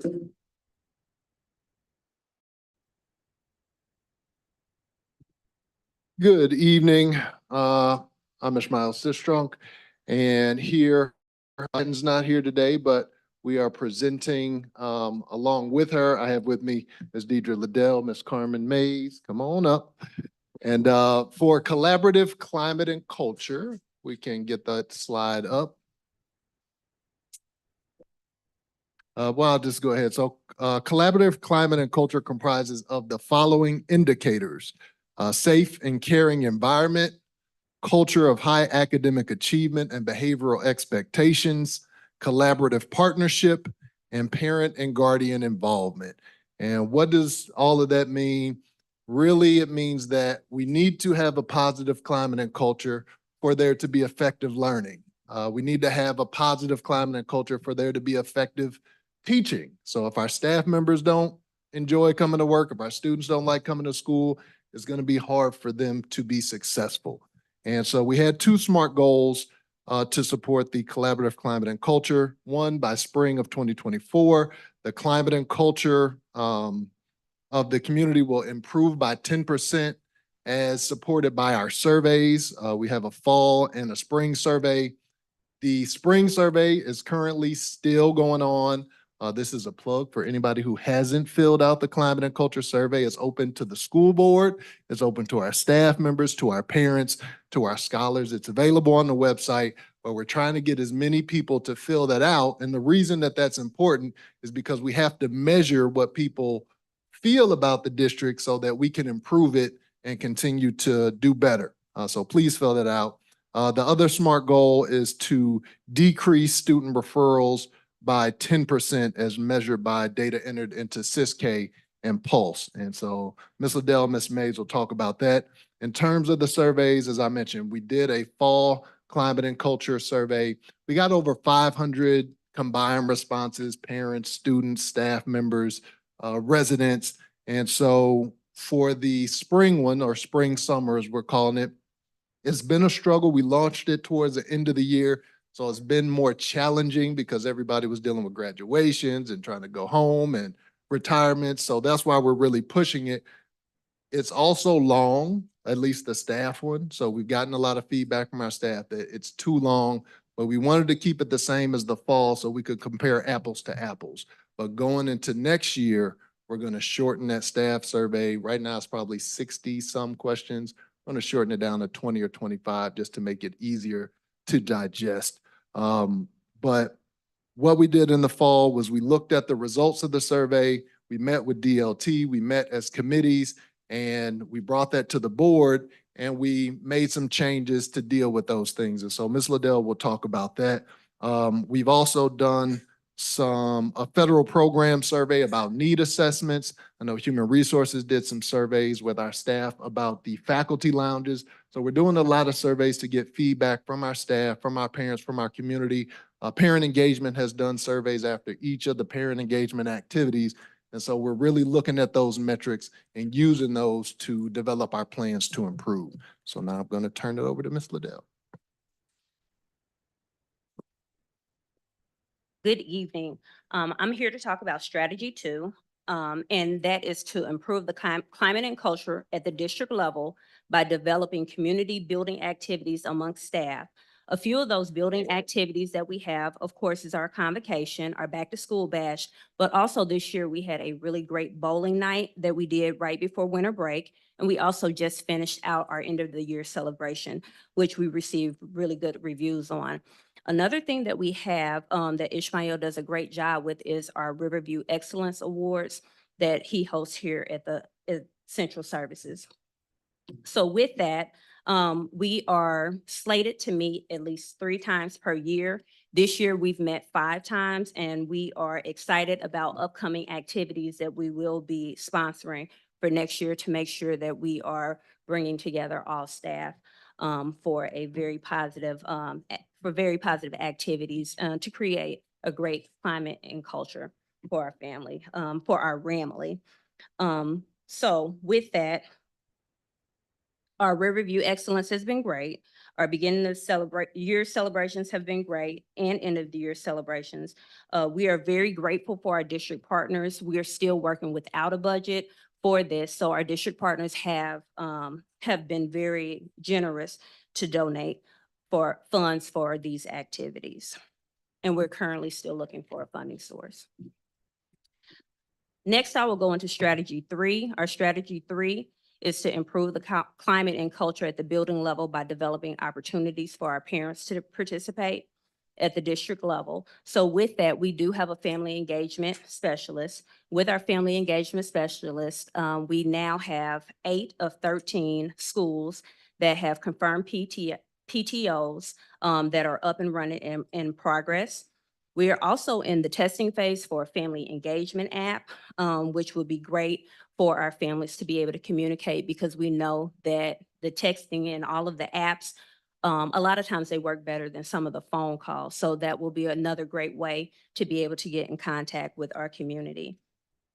With that, we've also had resource fairs. We've had parent universities. We have 6 parent ambassadors throughout the school district. And another plug, we're currently accepting applications for our parent ambassadors for the 24-25 school year. And we've seen over a 200% growth from last year with our parents coming out to our PTO meetings and being involved. So we're very happy for our 200% growth. Next, I will introduce Ms. Carmen Mays to talk about MTSS. Thank you, Ms. Liddell, and good evening. Strategy 4 under the collaborative climate and culture portion of our CSIP definitely correlates with MTSS, multi-tier systems of support. Currently, the MTSS team is building a structural foundation comprised of our mission, commitment, and goals. The MTSS DLT, District Leadership Team, is comprised of various department leaders that meet bi-weekly. And currently, what we're working on, since this is a new initiative, what is MTSS? Why is it important to our staff and our students? And how do we implement it successfully and with fidelity? So an MTSS action plan is based upon our 4 goals, which we have created, and it will be presented to the board at a later date this summer. A few of our big buckets as it relates to strategy 4, which is creating a district-wide pyramid of behavior interventions and support monitored through the PLC process. A few of our big buckets are universals and interventions. So as early as this week, we have been collaborating as a subcommittee with universals, as well as collaborating with principals to be able to provide a framework, but still give them the input, the autonomy to create it to the atmosphere of their school building. However, we want to be able to create a universal process for all elementary schools and a universal process for all secondary schools. That way, when students arrive to school, when they dismiss from school, when they are riding the bus, when they are in the hallways, there's a procedure, and we are not only just being taught that procedure, but we are also being modeled that procedure in our school buildings. And it should be able to be mirror with a spice of each school's flavor and their principal and their team at their building. This will also help us with our morning meetings. Principals will be hosting morning meetings the first 30 and 60 days of school. Morning meetings are very imperative because it will help to be able to implement, illustrate, and build the foundation of our social emotional learning curriculum, which is second step, as well as all of our universals and interventions that we would like to support our scholars with. With collaboration with the Curriculum and Instruction Department, as well as our RTI interventionists, we are creating a pyramid of interventions for behavior, social, emotional. We want the students to arrive, to be able to check their temperature before we even make them adequate to sit in the seat to be able to perform adequately for the day. In order for all of this to be successful, we must alter our minds and shift from a fixed mindset to a growth mindset in culture and climate. In connection with and collaboration and in conversation with Solution Tree and with Ms. Sharp, we have identified a mutual support with Solution Tree and MTSS, and I'm very, very, very thankful for that merge and that relationship. With the board's approval in this past April 2024, we hosted our first Culture and Climate Symposium to building leaders, central service office staff, counselors, social workers, SSD, and department leads. The breakdown was the culture and climate was very successful. The staff felt like they were able to actually get a grounded framework of what culture and climate is, what it should look like in the buildings, and what temperature welcomes our students for them to be at their best. Feedback was very positive, and staff was looking for more opportunities for culture and climate symposiums in the future. I'm going to turn this back over to Ms. Liddell to discuss some of our data. Good evening again. So as far as our second strategy goes, it was by spring 2024 to reduce student discipline referrals and out-of-school suspension days by 10%. I would like to report that not only did we meet, we exceeded that goal for this year. When we looked into the data, what we saw is a lot of alternative disciplines. So we saw a lot of our restorative contacts, restorative circles. We saw a lot more of our family contacts and family meetings. So we look forward to putting together or to continuing our MTSS plan, our detailed plan that will break down the tiers and strengthen all of our tiers, not only for social emotional behavioral and attendance, but also for academics that will help us chip away at our discipline to help exceed the goal for the next upcoming years. Next, we will have Ishmael Sistrunk to finish out. So in summary, as I mentioned before, the real key for climate and culture is we want to be able to improve that just so that our teachers can teach at their best, our scholars can learn at their best, and our parents can parent at their best, and they can support the teachers and support the children so that we can support learning. I do want to give a shout out. I hate that he came back in, Dr. Singleton, we like to give him a hard time. I like to call him the op sometimes, but I will give Dr. Singleton props because the end of the year celebration, we do that every year. As Ms. Liddell mentioned, it's not funded through the district, and Dr. Singleton goes out every year to get our community partners to fund that event. This year, we got more than double the amount that we've had in previous years, and he loves to do it. We like him to do it, and it was really a great event for our faculty and staff, and so we appreciate you for that. And again, we just continue to work hard to improve the climate and culture of the district. Coming up next. And next we have Ms. Tracy Nave for College and Career Readiness, and Ms. Barbashaw. I would like to add that he took all of the turkey tips as well. At the end of it. I didn't get in. All right. Good evening, Special Administrative Board, Dr. Pruitt-Adams. I stand before you to discuss our college and career readiness goals and the results of those goals for this year. Some of our SMART goals included The increase of our graduating seniors, and we talked about that in my previous presentation. We wanted to move to 75% of our graduating seniors completing a qualifying post-secondary assessment. Many of you know that we earn points, APR, part of our APR based on our CCR assessments. That's College and Career Readiness Assessments. And those assessments include ACT, ASVAB, which is the military assessment, AccuPlacer, which is held for St. Louis Community College, ACT Work Keys, which is a job readiness skill, and what name of mine escapes me. Yep. Okay. I think I've said all of them. And of course, SAT, but mostly our students take ACT. So our goal this year was to increase the number of graduating seniors who are actually taking one of those college and career readiness assessments. Our goal was 75%. Our goal was accomplished and exceeded. 85% of the graduating class has a CCR exam on file. By June 2024, the high school's goal was to increase the number of dual credit and dual enrollment opportunities available to students as measured by the number of agreements with partner colleges, universities, and nonprofit organizations. This goal was also accomplished. We spoke about our early college program, as well as the dual credit opportunities in English and CTE. We have already made plans next year for dual credit opportunities in both science and mathematics, as well as social studies, our government class. So we know that we will exceed that goal again. Our next SMART goal was by June 2024, the high school will increase the number of graduating students with college, technical school credits, industry credentials as measured by the number of students receiving stackable credentials through each industry credentialing exam by 10%. That goal also was accomplished. We had 25 students earning IRC credentials.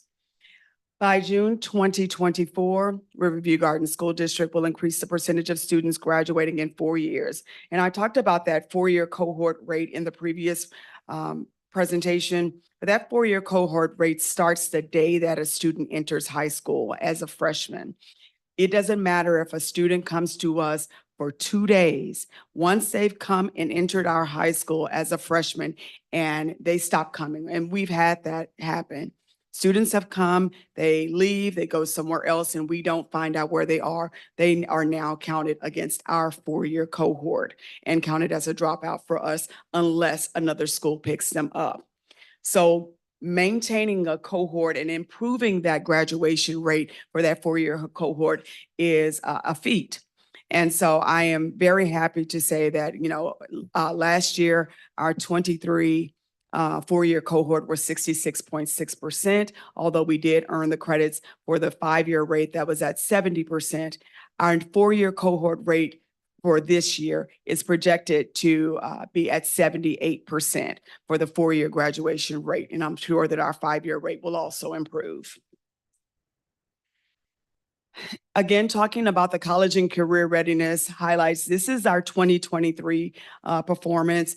And as you can see, we earned points in each of the areas with the exception of our CCR assessment.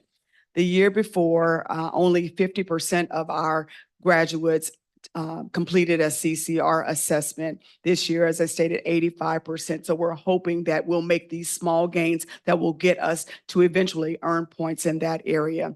We did notice that a lot of our scholars at our alternative school were doing very well on the ACT work keys. And so what our focus is going to be moving forward is the best fit test for each student. So, so that we can get earn those points and make sure that our students are being represented in their workforce. Because if we're having 67% of our students going to the workforce, then that should be reflected in the assessment that we're providing. So we're going to continue with providing that work keys assessment through our CTE courses and make sure that every one of our alternative students in the New Success Academy for the district, as well as those at the high school, will have those assessments. And just to break down a little bit about the ACT and those assessments, because this is our area where we're needing that support. If we look at our average ACT score for the past 4 years has ranged between 14 to 16. And so anything under an 18 with the state, you only earn 0.25 per person, per graduate.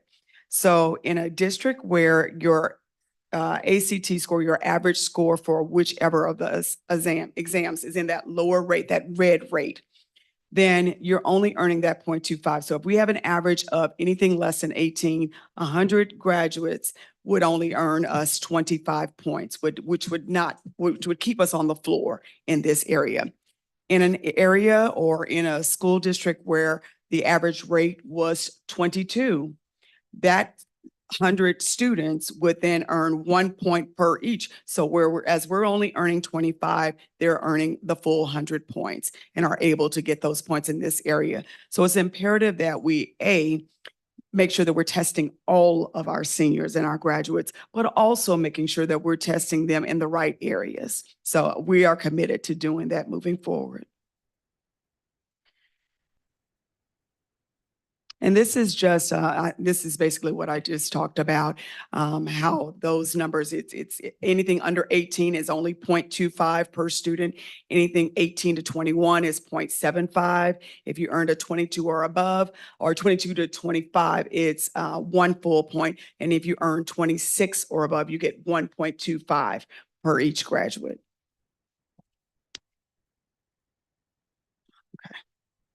In addition, so strategy 1 for our college and career readiness, this refers to students' participation in those post-secondary assessments, the rigorous coursework, graduation rate, and our positive placement after graduation. We also earn points for students once they leave us, once they graduate, 180 days, which falls into February. We have a report that is due where we must have contacted all of the scholars who have graduated us from the previous year's class. So the class of 2024, we will contact them beginning at the beginning of the year, January, up through February, to find out where they are, if they're working, if they're in the military, if they're in trade school or in college, 2-year or 4-year. And that information is documented and submitted to DESE to give us our college graduate, our graduate follow-up. And so it's also called a 180-day follow-up report. And so once we have that, we have consistently stayed in the 95% range in that area. So we have a lot of pieces in place to make sure that we're keeping in touch with our students. We have several phone numbers because we know they change phone numbers all the time. So we get phone numbers, emails, Instagram, just anything, Facebook, whatever we can get to make sure that we are able to get in touch with someone to find out where they are. Strategy 2, we've spoken about this. It was to increase our dual credit and dual enrollment opportunities by partnering with local colleges and universities. We have a current MOU with St. Louis Community College. We also work closely, as you know, with North Tech for those CTE and those trades. In addition, we have partnerships and conversations that we're having with Harris Stowe State University. I know that they are recently partnered with Confluence, and we are looking at speaking with the president there to try to see if we can get that as well. We also have exposure opportunities, college access opportunities for our scholars. We sent 30 individuals, juniors and seniors, on week-long HBCU college tours, all expenses paid by the high school. So they were able to experience college life and campus life in Florida, Texas, Alabama, Louisiana, Washington, D.C. So there were a number of places that our scholars were able to, some of the schools that they were interested in, it's one thing to have it in your mind and look at it on the internet, but then to go and totally immerse into that campus life was life-changing for many of us. And a lot of them have now made their decisions based on that exposure and that opportunity. Strategy 3, and this is talking about providing additional supports and interventions to promote student success in honors, dual enrollment, AP courses, and those CCR assessments. Again, we're offering multiple opportunities to administer ACT, work keys, AccuPlacer, and exams throughout the school year. One other thing we found was that when we have our national ACT exams on the weekends, transportation became an issue, or if it rained, we wouldn't see a great turnout. And so we were looking at, depending on what was going on, if there was a football game, then the athletes wouldn't show up. So there are different, I was looking for Ms. Sharp, but she's not on this one, okay. There were different, reasons why students just simply did not show up. So we wanted to eliminate the barriers and bring it during the school day. So we have full day ACT, work keys, all of those things. We are working with our families by having home visits. If we need to go pick someone up, we're doing that. And I think that's a pop-up of the door knocker that's there for that. We have the graduation wheel that's talked about with our families as well as with our students to let them know what the needs are for graduation and what it takes for them to be successful in dual enrollment. We are increasing the number of dual credit courses on our campus with our teachers. We have it in ELA and also CTE, but next year we will also have it in math, science, and social studies. And in conclusion, this is a great picture of our graduating class. The class of 2024 was quite a class for me to end my tenure with. If you were not at the graduation to hear of all that they have accomplished, you missed quite a bit. But I want to say thank you to them and to the team that has supported the College and Career Ready. Special shout out, of course, to Ms. Tijan, who's not available here today. Thank you. And next up, I will have Mr. Ford, who will come to us with staffing, workforce, all of that. Good evening, Special Administrative Board, Dr. Pruitt-Adams, colleagues, community. Today, I'm before you with the workforce and staffing strand of the CSIP. This strand focuses on recruitment and retention of high-quality, certified, and classified staff members to effectively support student learning. Our focus on this strand really pushed this year with recruitment. One of the pieces, we have a recruiter on staff that gave us the capabilities to do some recruitment that we had not been able to do in previous years. We were able to do more career fairs with community partners, more career fairs with our colleges, universities, vocational schools. We've even gotten a chance to go as far out as to have career fairs, participate in career fairs with Mizzou. This year, there was one that was for teachers coming back to the St. Louis area, and there was another one that was for all staff members. Well, all areas coming back to the St. Louis area. And so we are still actively looking to collaborate with those universities and build greater pipelines. We also had an opportunity to conduct our district hiring fairs within the district. We have conducted them. We have another one coming up next week. We're continuing to do those efforts. We were able to hire 25 international teachers this year. That program has been successful. We were able to put in, and I'll talk about it later, some onboarding pieces for them. We were also able to start building in some professional development for them to help them understand our culture, how to do classroom management in the classroom with students and learn how to relate to those students, just in being in a new environment and in a new country. We've also, for this year, worked with, for the next year, we're also working with Job Connects. That's the company that we worked with to get our international candidates, and we're working to bring in another 23 international candidates for the next school year. I have the clicker. Our SMART goal was to increase the fill rate by 40% for this school year. We've actually exceeded that goal. We met it and exceeded it. We've actually increased it by 45, and we're really trending upward toward 55% by the end of June. At the beginning of June of 2023, we had 242 total vacancies. 114 of those were certified vacancies, and 128 were non-certified vacancies. By April, we had filled Many of those vacancies, 14% of those vacancies were certified staff members, and we only had 95 certified vacancies left. And for the non-certified staff members, we had filled 72% of those vacancies, and we had 35 positions for non-certified staff members that was available, and those numbers have continued to trend down. We currently only have about 79 certified vacancies, and we only have 30 non-certified vacancies. So we're pushing at that 55% for the fill rate. The first strategy is establishing and maintaining a wellness program.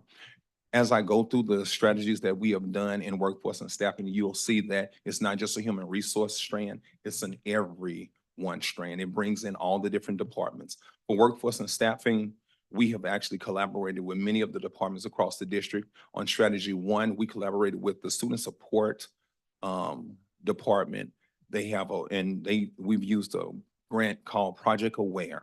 With using Project Aware grant and partnering with them, they have a Project Aware coordinator. We've also been able to hire a wellness coordinator. They've pulled together the wellness events that are going on district-wide, begin to build a schedule and put some schedules in place for next year. We have hosted several district-wide health events, mammograms, different hearing screenings, things like that across the district to support the staff members. They've also done a survey of our wellness lounges. The communications department talked about it. With the wellness lounges, that's one of the action steps. They've gone through to look at those wellness lounges, do walkthroughs in those wellness lounges, and then they've done a survey to see what are the staff really looking for in those wellness lounges, what types of things do they need, what changes would be able to benefit. We've also increased our communication about our providers, our benefits, and the provider of our benefits and the EAP information, letting our staff members know about some of the things that we have to support them emotionally or support them if they're having grief, those kind of services that we actually offer. Strategy number two is to provide opportunities for feedback and staff input. This strategy has really been spearheaded by our communications department. Mr. Sistrunk, he stood up and he talked about the wellness surveys. The surveys that have been conducted, the culture and climate surveys that have been conducted throughout the year. We just finished one, or is it still ongoing? The last one is still ongoing for this year until Friday. So they have really spearheaded those pieces, making sure we're doing those surveys 3 times a year. We've also had the town hall meetings this year, and we've also been putting together and allowing staff members to have input on some of the committees. And so we've been sending out information through our 5 things that you should know to give them opportunities to join the committees if they're interested. Strategy number 3 is about training and support for certified and non-certified staff members. This is in collaboration with our professional development coordinator. Our professional development coordinator does district-wide PD, sends out schedules of professional development offerings. They have monthly meetings with the professional development representatives from each building to talk about different things that are going on in the building and to identify targeted needs for each building. We've also done some professional development and transform our onboarding processes for many of our staff members in our maintenance and custodial department. They have performance events that they do once they're coming in to those positions. They are also doing more professional development with the custodial staff on different chemicals that need to be used. Best practices. We've also established new protocols on bringing in long-term substitutes and all substitutes.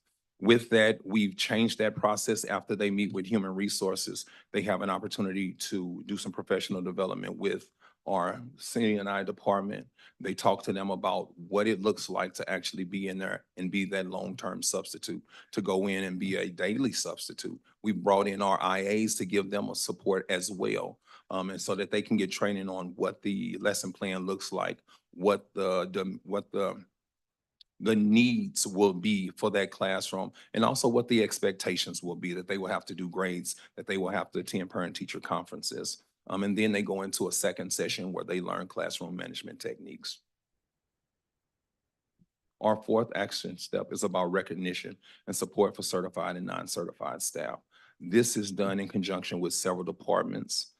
One of the departments is our communications department. They do it through Riverview Excellence. They highlight and they celebrate at the board meetings and through 5 Things You Should Know, and also through our podcast, certified and non-certified staff members. They recognize them through Riverview Excellence. Our professional development department also pushed in to support by adding in not only Teachers of the Year this year, but also support staff members of the year. They brought them into that celebration. They did the planning for that. And I think that was a really good opportunity to celebrate our staff members who are dedicated and do so much.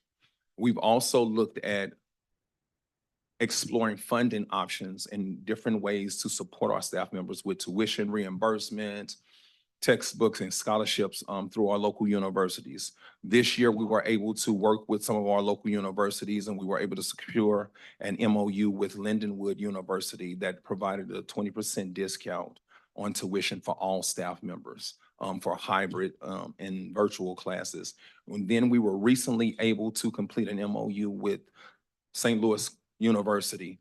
This MOU with St. Louis University is called the Rising Teacher Program, and it really focuses on paraprofessionals who are interested in becoming teachers. Those who have an associate's degree or credits up to associate's degree, 60 credits. But then they also added in those who have a bachelor's degree, but it's in a different content area, who would like to become a classroom teacher. And I'm glad to say that right now we have 12 members, 12 paraprofessionals who have been accepted into the program, and we're hoping to hear that more. The beauty of this program is 100% tuition scholarship. And so our staff members that are accepted into this program, they don't have to pay anything. So that's a win, I think, for the district.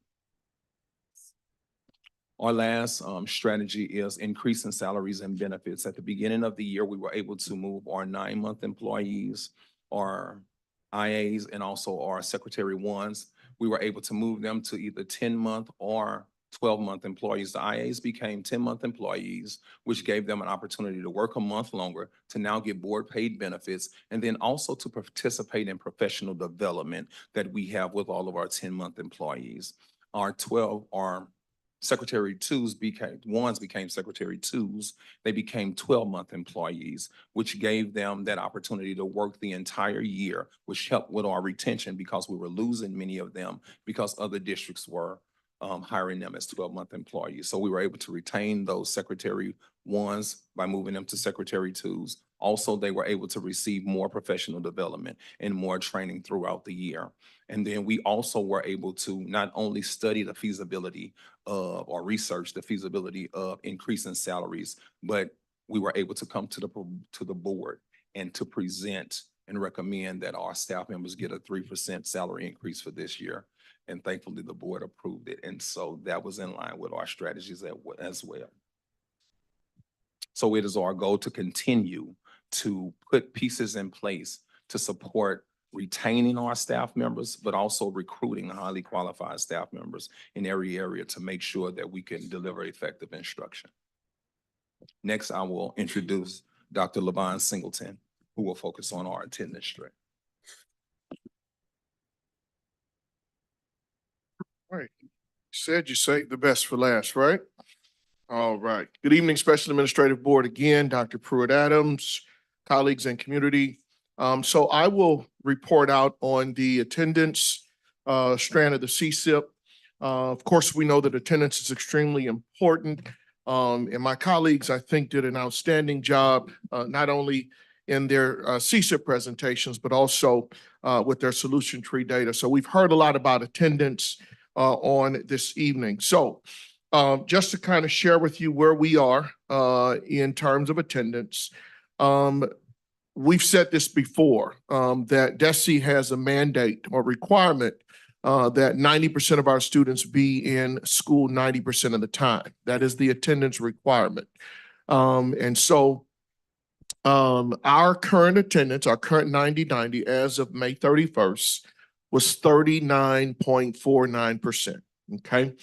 Not where it should be, okay? And we've heard a number of the factors, a number of the things that have contributed to the attendance. And we've done, our strategy was to create a district-wide pyramid of interventions and supports through the PLC process as well. And so we've done those tier 1, tier 2, and tier 3 things, okay? At a tier 1 level, you should know that every school has an attendance task force. They meet regularly. This attendance task force is comprised of the principal, the counselor, the home to school coordinators, the secretaries, etc. So every school has an attendance task force, and we meet on a regular basis to talk attendance, to look at our numbers, to see what things we need to do to make those improvements. We have made sure that our home to school coordinators, we're doing those home visits, okay? We have those step letters, those things that we do. Once you are absent 3 days, you get a letter, 5 days, you get a letter, and so forth. And so we are implementing those systems of step letters for those students that have chronic absentee issues as well. We also have increased the number of extracurricular activities. We know that if we give students things to look forward to at school, reasons to be there, then they're more likely to come. And so we've increased our extracurricular offerings, even at the elementary levels, the football, flag football teams, and those kinds of sporting activities to promote student belonging, engagement, and motivation. So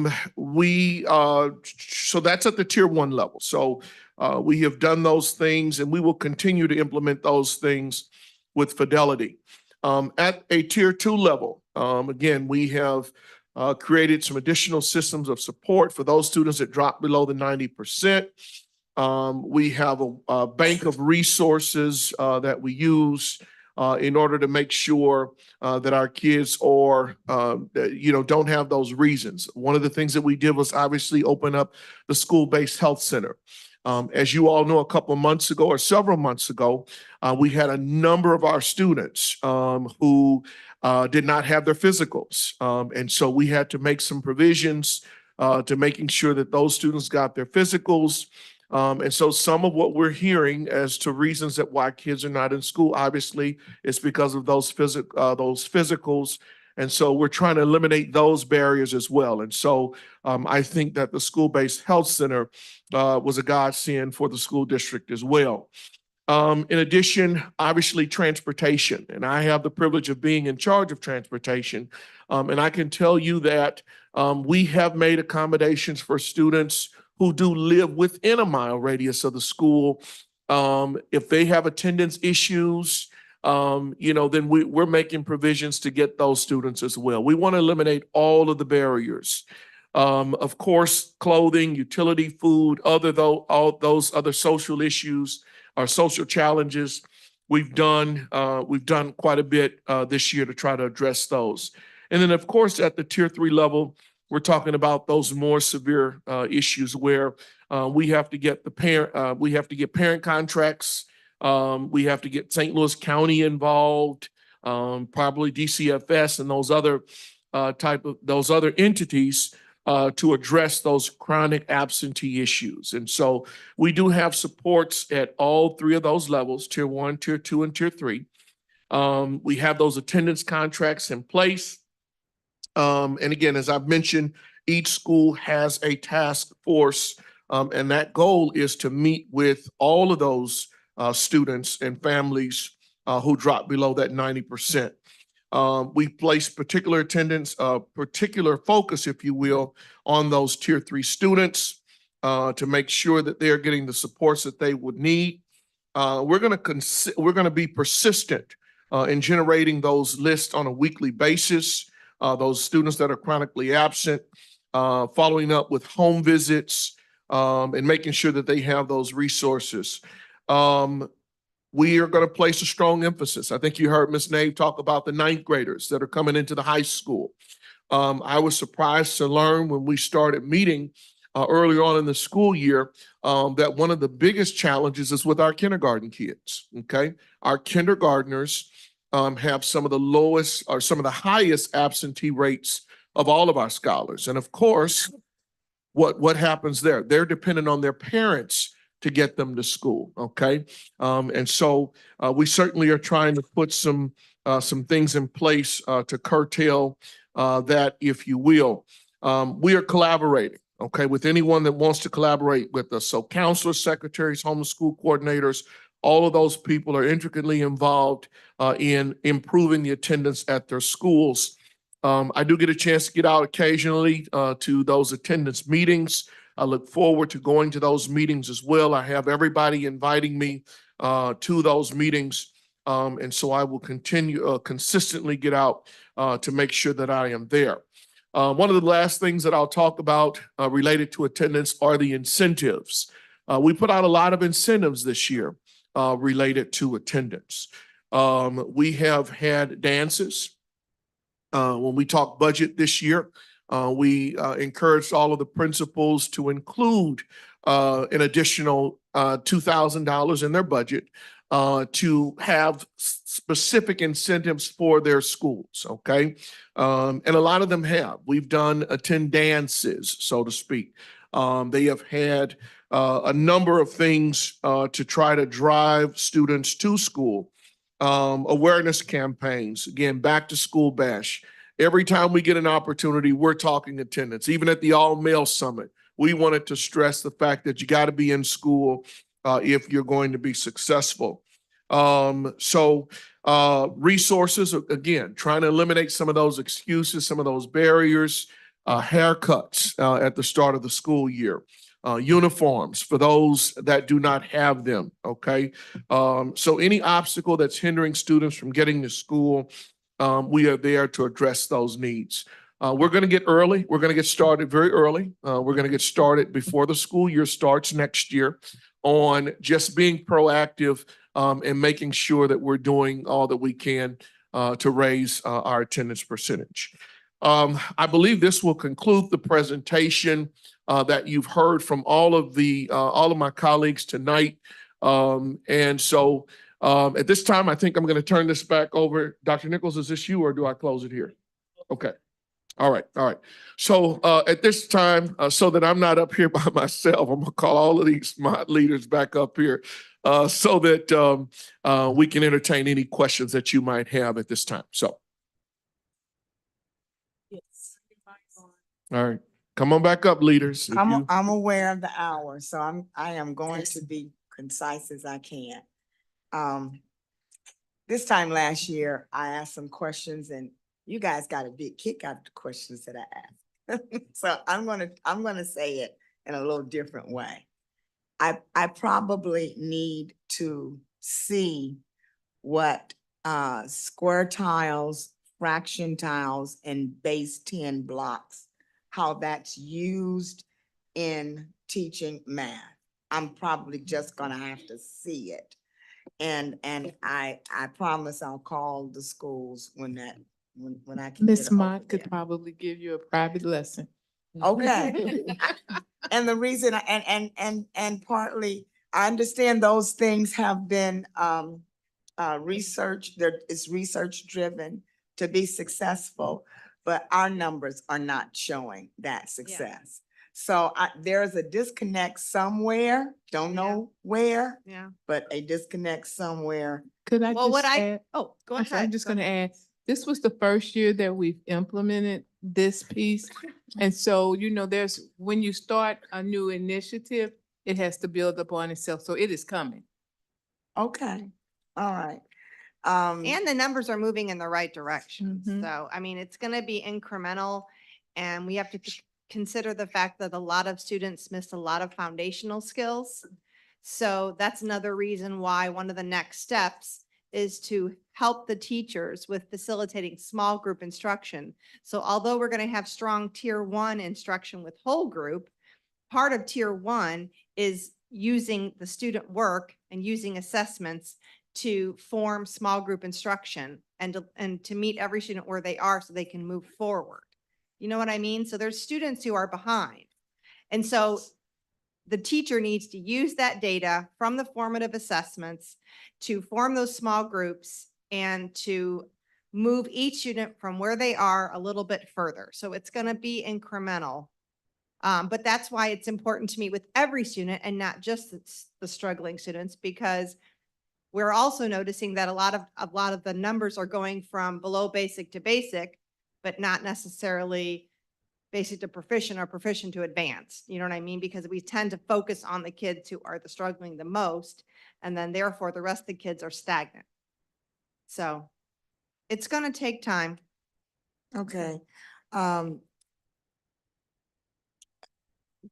Ms. Nay, I don't, under the testing areas, again, not getting into weeds, but I'm familiar with ACT and SAT. ACT Placer, Work Keys, SVAP. Are those optional testing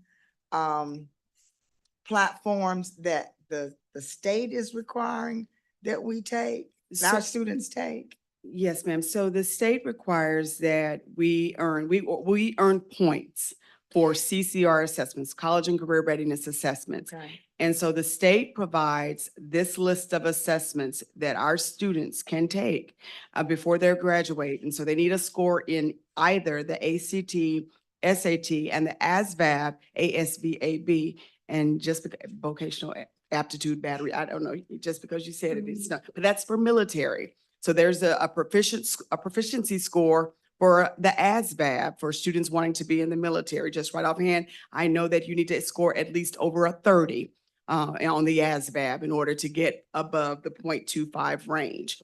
So there's the AccuPlacer, and that's the assessment that is also a college and career readiness assessment, but it's for St. Louis Community College. It's primarily used there. So if our scholars, before they graduate, have taken and scored successfully or proficient on either the ACT, the SAT, the ASVAB, if they're enlisting in the military, which we have students who are doing that.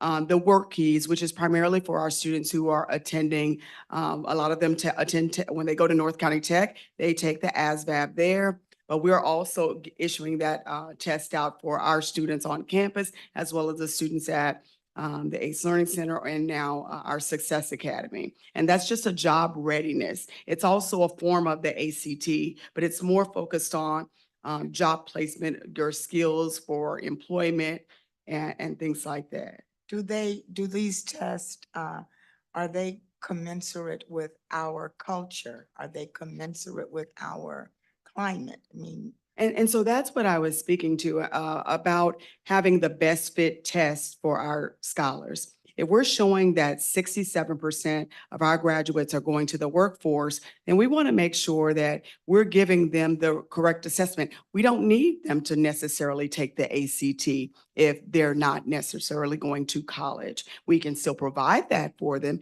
We get the fee waivers so that they can take that. But if their mind is focused on going towards employment, then our best fit would be to test them on the Work Keys to assess those job readiness skills. okay, all Mhm. right. Thank you. You're welcome. But I want to add that we also added, 2 teachers will be teaching the ACT prep course next year, as well as it has been added to the ELA curriculum across all 4 grade areas. So everybody is gonna have a hand in preparing our students to do better on that's the ACT part of the Gotcha. test. And Okay. our Thank CTE you. teachers are working to get a prep for the Work Keys. Okay, thank you. I have a question concerning the attendance.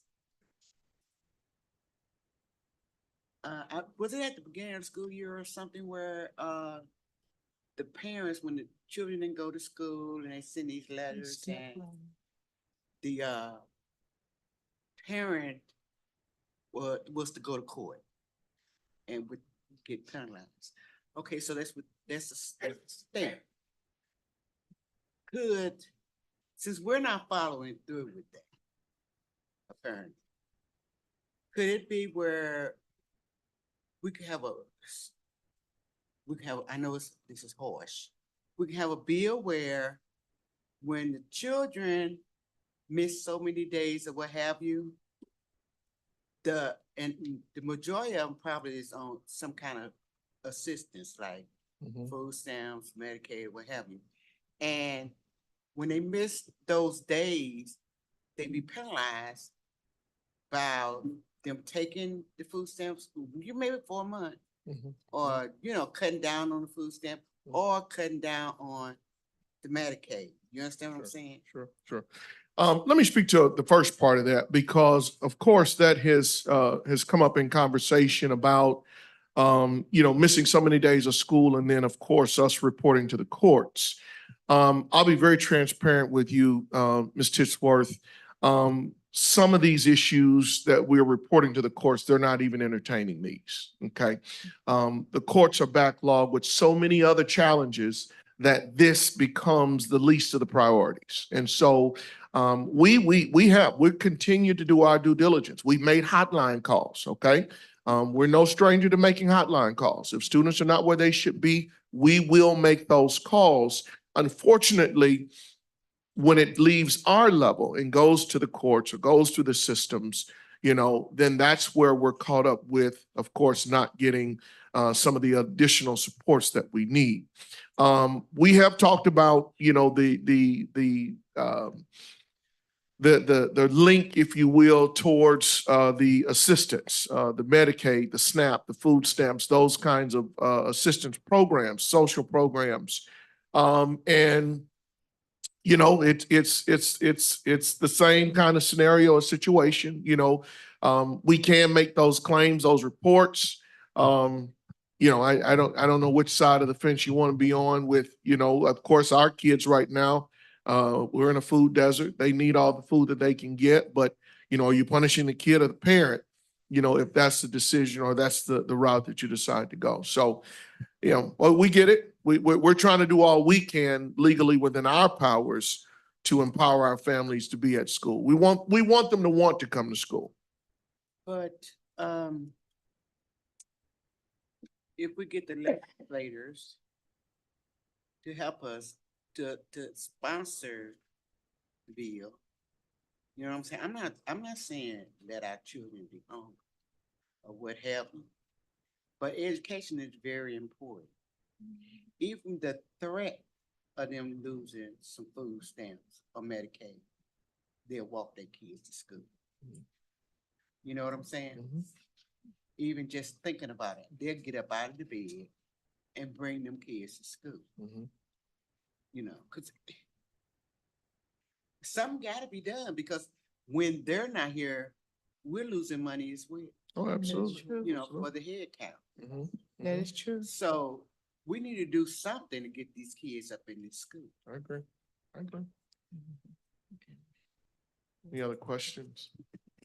Yes, starting with math, I had a question about whether or not like double dosing remedial math, reading a math specialist. Do we have any of those? We have math specialists. We have a math specialist. I mean, I'm the math curriculum coordinator, and then we have instructional coaches, like a math, is that what you mean? That's what. That's what you mean, okay. So, No. yeah, no, that's not what you mean. I'm talking about I for meant. pullout, math specialist for pullout, like back in the day, federal The program. intervention block. Yeah, we do not have that right now. We have, just a second. Only secondary. Who? Oh, Math 180. I forgot about Math 180. Yeah, Okay. yeah. I forgot So about did Math we, 180. did we used to have them or like, But Math 180 is only at the secondary. And I'm it's just talking about the not, math specialists yeah. that do pullout. all I We know don't is have- that the elementary schools and the middle schools, they have an instructional coach, and they have one instructional coach that's supposed to support both. And then at the middle school, I know they have an ELA and social studies, and then they have one for math and science. But don't all But our it's not schools- really, it's more to help the teachers, not the students. What? But don't all our schools have intervention blocks? And then those intervention blocks, they're supposed to address reading and math? So, yeah, the intervention was put on the maximum schedule, so that every school does have an intervention box. In addition to that, I know you're asking about math. There are reading specialists K through 12. Where there are actual, pullouts. In my time that I've been in this district, we have never had math specialists. So that's what I- At the elementary level. So, And so during those intervention blocks, I know that the building leaders are using classroom teachers to do that. Okay, so is it So- like, it's not like a double dosing or remedial math where it's like they No. taking? No, Okay. it would have to be, that's one of the reasons that I'm trying to help the teachers facilitate the math workshop model, because in that model, the majority of the time, like 45 minutes of the time, is supposed to be the teacher delivering tiered intervention. You know what I mean? So it could be tier 1, tier 2, tier 3, but that's when that's supposed to happen. So like from the standpoint of observations, the teachers, they do their competencies for their certifications, but is it delivery that's the issue? Like what is the? Okay. Well, again, we have a lot of teachers that are substitute teachers or teachers who didn't even have education experience coming in. And so they're starting fresh, and so we're trying to support as many teachers as possible. And just like the students, we have to provide differentiated support to them. So we are trying very hard to show them how to utilize the approved curriculum resources, whether it be through modeling, co-teaching, creating Loom videos so they can pause and stop and watch it. Trying our best. And so in the building level, the ICs can also support in that way, and I'm sure a lot of them are doing so. Go ahead. I feel the need to interject. And this is not an excuse, but it's a reality. I don't know how many 10s or 20 years ago, the math coordinator position was eliminated. So when we think about the focus on math, the district had Miss Ross was it. She was all of it. Miss Mott is in year 2 of implementing a program. All of us who are educators know research says it takes 2 to 3 years before you begin to see. And so when you have the percentage of substitutes that we have who come to us with nothing, so it's like teaching them to teach kids. Right. And so I'm only saying this because I hear a lot about math. We are focused on math, but it's a progressive process. Also, as a part of Solution Tree, we now have embedded coaches for math. And if you heard Ms. Sharp say earlier, that's going to increase for next year. And so I'm saying this to you, don't give up faith on math because we are chipping away at it. But it didn't get here overnight. It is not going to change overnight, but they are focused on every single building. You heard the gains that have been made in the CSIP. I'm sitting here like a proud mama because that didn't happen before. And so I just asked, I'm glad you asked the question. So I don't want you to think I don't want you to ask, but I just want you guys to see the work that is being done. And as they begin to continue to report out, take note of those changes that are being made. Because when you have as many substitutes as we had, and you're still making some gains, that says the work is happening. And so that's all I needed to say is just keep your focus on it. Don't lose that focus, but understand that this is a work in progress. I was wondering, I know that there is a Read 180 component for the middle school. And Is math. there also a Math 180? That's what they were saying. Math one. So you have it at the high school and the middle school? Okay, I wasn't. But I think we only have it at one of the middle schools. Like, I think the other one. Okay. Right, at Westview. Okay. Thank you. Okay, the rest of my questions. With ACT, I know that you're saying that you have it embedded. Have you ever used any outside entities for that prep? And the reason why I'm saying this is that if we are having some struggle with either delivery or whatever the case may be, and the same individuals will teach ACT, I'm just curious to how effective, that would be. So have we had any external partners with ACT prep as well? So I'm gonna take this one for you, if I might. Almost every content area leader has gone to an ACT prep boot camp this year so that they can learn to do ACT. And if I recall a couple of board meetings ago, when Ms. Tejan presented, I can't think of the name of the company, but she talked about the opportunity that we have for the next 5 years to Yes. 2030. Till 2030, To yes. 2030, that's going to give us additional support for ACT prep. Yes. Okay, Okay. for the staff themselves. Okay, and then with the MSIP points for CCR, are you projecting, because I'm not sure if I understood this, that we will get points in the assessment area, or do you think that we still at the floor? What did you? We're probably still in the floor. I mean, we have to earn 40% of our students at a rate that says 40% or higher or at or above the national average, which would be that 21, 22. Now, what I am saying is that we're moving closer.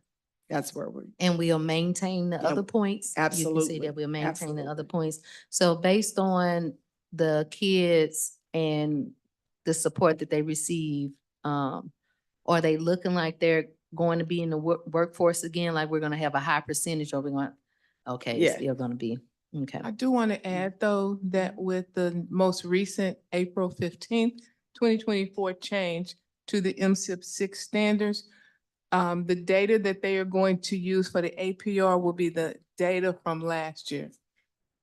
And so it is my hope, we're meeting with the commissioner on the 13th, the superintendents from this area, that we will be able to have a conversation, because with the growth that we're making, we went through and looked at our data from last year to see if we had missed anything. And so our data was correct, but we didn't get those points. And now that we have aggressively moved to get those points, to not have that count is disappointing. And so we are actually meeting with the new state commissioner, Dr. Esslinger. I hope I said her name correctly, for those who are listening, on the 13th. And that's one of the topics that I plan to bring up, is that when you have a district such as Riverview, who is gradually chipping away, we need to be given acknowledgement for the gains that are made and not held to the 22, 23 standards, because now they're not going to make the accreditation recommendations to 24, 25. We need all the points we can get. I'll So rest my case. from the town hall meeting, there was a lot of idea sharing. And I was just curious how we were integrating those ideas into the CSIP, So or any other. this presentation today is the work that was done, as you know, on that one pager for 23, 24. And what will happen now is we will look at what's been accomplished. As you know, Ms. Nave showed what's been accomplished. And it is a 3-year plan. And so the notion is those things that were accomplished this year, you don't kick them to the curb. You continue to implement them, but you also have to now identify your focus for 24, 25. That's where the feedback comes in. That's where the survey information, all of that will play a part. And so if the timing is correct, they'll do that now, but once the map data comes, which they told us will be early August or late July, then they can go in and adjust the goals accordingly and implement some of those additional things from feedback. Okay, a staffing question. From the standpoint of building utilization, are we finding that there are maybe some schools that they are like really not being fully utilized as far as enrollment is concerned, where like other districts talk about combining so that we could have the staff to fully support? Like what is the data showing about So, utilization? That has been an ongoing conversation Okay. about that. I know this is the reason why our facilities, our executive director of facilities is looking to, and the superintendent, have a demographer coming in to look at the numbers, particularly in our area where one of our buildings, the enrollment is extremely low. And so we are looking at that, but right now we're still focusing on staffing and trying to fill all of those vacancies. And we're waiting to get those results. And once we get those results, it'll give us the information that is needed to make determination based off what continuing to keep certain schools open, how to answer the questions that are coming from the state about certain schools, all of that. So, as you know, several months ago, we bought information item about engaging in a demographer study. At the next board meeting, we will bring the July meeting, we will bring a recommendation forward what it will allow us to do is look at live birth rates and look at the trends across the district. And I'm saying that specifically because while we may have some schools with low enrollment, we have some schools that are above capacity. And so what it will allow us to do is look district-wide and be able to redistribute enrollment numbers across the district. Because as I said, if you look at Gibson, it is busting at the seam. They can't take anymore. Coke is rising, Meadows is rising. So I don't want anyone to think that this is solely focused on schools with low enrollment. It is looking at the district as a whole. The other thing is there's a district policy. So it's not just, you hear districts talk about consolidating. There was a time I worked in the district that you left on Friday and you came back at the end of the school year and your school was closed and you were somewhere else. That is not the process here. There has to be community conversation, has to be all of that before any decisions are made. And so this is going to be a lengthy process, just like math. You're talking about math. This process of redesigning the school district, because if you think, I'm going back to Gibson. Gibson. Gibson is all the way over to the high school. Yeah, we have Highland over there and we have Glasgow. And so you have to look at how you distribute across the board. And so nothing is going to happen before the 25-26 school year. As far as the exit surveys for the staff when they leave, how much are that data being evaluated with climate and culture surveys that are being done? Because, yeah, we So don't that hear data- enough about it. That data has not been collaborated with climate and culture or with, the surveys that are being done, but that's something that we will do. Okay. Okay, I think that concludes my questions. I think it was inquiry I had about sustainability after Solution Tree, and it maybe, I'm not sure who can really answer that, but I was maybe sharp. What is the plan to be able to maintain some of those processes and procedures beyond? Thank you. That That's an contract. excellent question. We are actively engaged in that work now. Part of the professional development that district and school leaders participated in today. There's another session that they will be participating in July. But we are also looking at all of the processes and procedures that we have. And we're making, I have a Google Doc that I'm creating all of the pieces that we need. It's going to require quite a bit of collaboration. We have a new assistant superintendent of curriculum instruction, and then we have assistant superintendent of leadership and accountability. So it's going to require a lot of collaboration with various leaders and also in working with principals so that we have a system in place that's going to be sound and then we'll be able to sustain this process. So it's not anything that we just started. It's been an ongoing process. Okay, so like with her replacement, Ms. Naves, he's already been acclimated to it. Do the assistant principals participate, or how does that work? Yes, they are involved in the process. As individuals, new hires are, receive information regarding new hires, then I'm communicating with new hires, making sure that Solution Tree is involved in the process. So for example, for Dr. Smith, he has already been in touch with his Solution Tree coach. Mrs. Nave has been working through that process. I mentioned earlier that we have a data dashboard. So I'm in the process of sharing information from that data dashboard so that, new hires won't come in and just be blindsided in terms of the process. Okay, thank you. You're welcome. And you all did a really great job presenting the information. It's so important for us to hear it in the community and be able to talk about solutions so we can move the district forward. Thank you. I have one. Superintendent. Oh, I'm sorry. I have one more, just one question for Sam. Okay. When you're talking about the budget and the money going out, do you think that we are top heavy?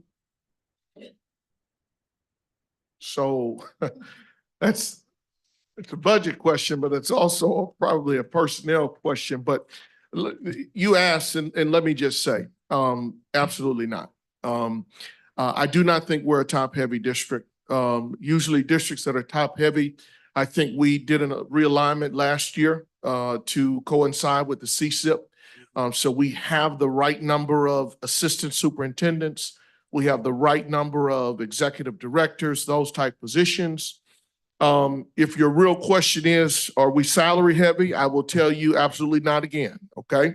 I will tell you there are people that are in my position as chief financial officer all across this county that are probably making $30,000-$40,000 more than myself. I think all of the other assistant superintendents will tell you we love Riverview. We're here because we love it. But we probably could go to other locations and make, $20,000, $30,000 more. And so with that being said, this is truly a labor of love. So we are not top heavy. We don't make the big bucks like some of the others do. I think St. Louis Public Schools was looking for a CFO. I didn't apply, okay? I was asked to, but that position probably paid about $205,000, which is substantially a little bit more than where I'm at. So I will say, to answer your question, absolutely not. I think there's room for improvement. I hope the board, I hope I'm not out of order for saying this, Dr. Pruitt-Adams, but I hope the board, we'll look at that as we continue to make those inequities. And it's not just administrators, it's teachers, it's all staff. It's all staff. Esther helped us to do a lot of things. I hope Esther's cousin is coming after Esther. Maybe Jesser is coming or somebody, but somebody needs to come and help us continue to do what we're doing. I So, do need thank to, though, if I might interject, you are absolutely correct.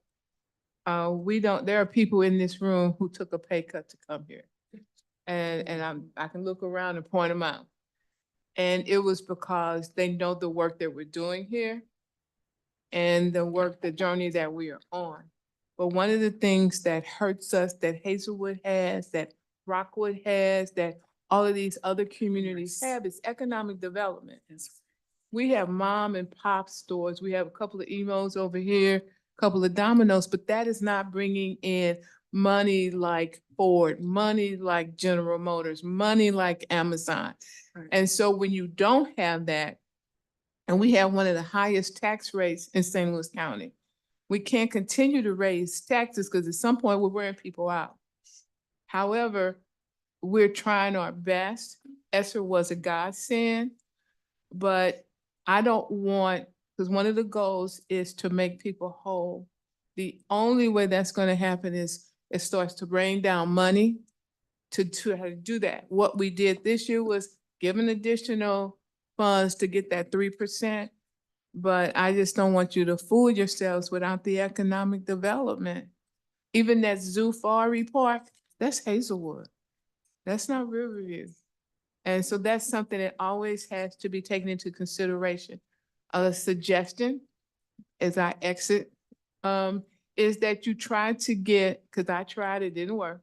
You try to get the mayors from all of the different communities that feed into Riverview Gardens and collectively identify a economic development, a director of economic development. Because what they're trying to charge for that little store that was Shop and Save, the Red Table tried to buy it, they wanted too much for it.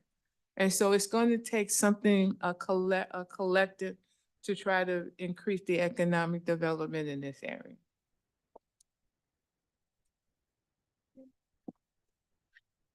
To your point, Superintendent, first of all, thank you for your comments. One of the things we talked about on Saturday was the short longevity that we have as a board and how much we don't know. And all the community sees is, but you haven't been accredited for, I don't heard 15 years, 18 years, whatever. But I wasn't a part of this board then. And the number is frightening, that when is this going to happen? And they some communities have a tendency to equate that to we're not doing our job, and it's just not fair. But you brought out some things that made me think that, yes, these numbers look, I mean, they're not very exciting, let's just say. The attendance is, I don't understand it for any stretch of the imagination. And I just don't understand, we talk a lot about the math and the science and whatever. What are we doing to culturally help shore up our students and our families? Some simple things. How many students and families know that we didn't always have an opportunity to go to school?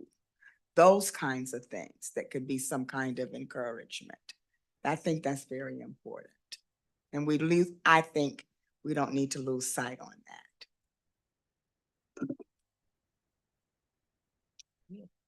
Okay, all right. I have a lot of questions. I'll start with Ms. Ross. And this might be HR and Ms. Ross. Ms. Ross, during your presentation, you talked about 50% of the ELA teachers were substitute teachers. So at the secondary level, we had a dilemma also with the international teachers as it relates to the ELA subject area. So has there been any movement on getting certified teachers in those ELA classrooms, or will it still be pretty much the So we same have been next year? pushing to get certified teachers. We did a big push to get them in ELA, math, and science. And so we've been able to fill, I know, at least 50% of the ones that were still vacant. Okay, great, thank you. And also, Ms. Ross, reading success plans, are those for every student? So 23-24 school year, this school year was the first year they were required K through 5. Okay. Okay, and so being that this was the first year, the incoming sixth graders, babies, fifth graders that have reading success plans, they go with them.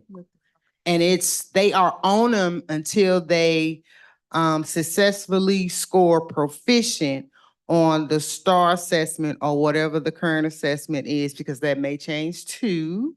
But I'm just saying, whatever the current state-approved assessment that the district is using, it goes with the child until they graduate. Thank you. And Ms. Liddell, you mentioned during your presentation that the goal was to reduce student suspension by 10%, but you all have exceeded that. What's the percentage? We're right about 12.5%. Okay, all right, thank you. And Ms. Nave, you talked about career and college readiness. And I know we talked a little bit about what we're doing to prepare teachers to provide ACT prep and so forth for students, but what are the barriers for students? Like, what's happening with the students are they able to attend tutoring, ACT prep? Like, how can we support the students, or what are the barriers to them participating in the prep? So some of the barriers are like even just coming to the test. I spoke about that. On a weekend, they're not able to come. We've had some ACT boot camps that were after school. A student may be, they work after school. They have to care for younger siblings, or they play sports or are involved in some extracurricular activity. And so that unfortunately sometimes takes precedence over them staying a little longer for an ACT boot camp. However, we are implementing it this year within the school day so that it will be a part of the instruction during the school day. That's great. Okay. Great. And Mr. Ford, on page 31 of the CSIP at the very bottom, there's a sentence about recruiting, but part of it is missing. So I was wondering what was the last part of that? It says, we will be participating in hiring fairs and developing more recruitment pipelines with, and then there's nothing Probably after with the universities and the vocational schools. Okay, thank you. And Dr. Singleton?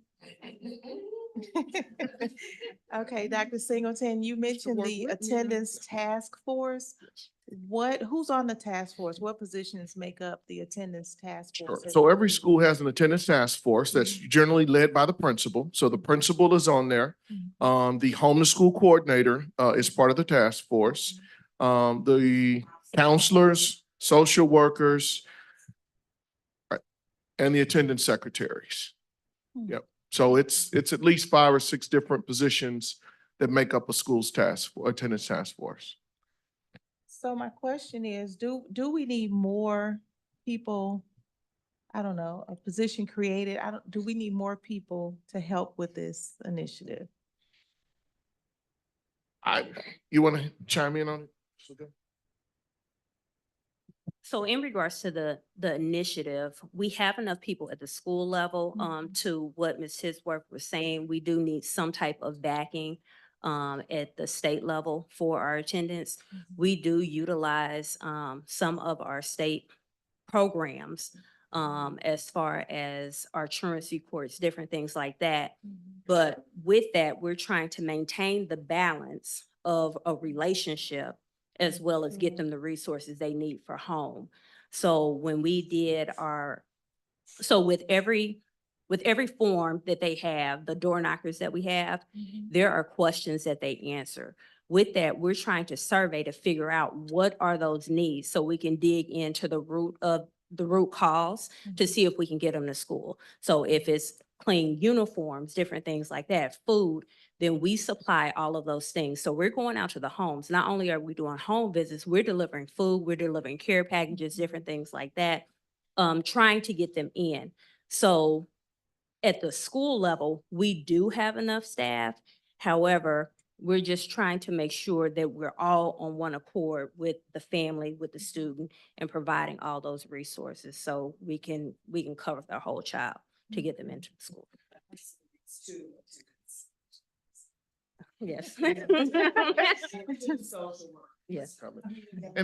And the one thing that I will add to this, and I do believe that there has to be some systems in place statewide. And when I say that, I do think that there has to be a call from our, call to action from our legislators.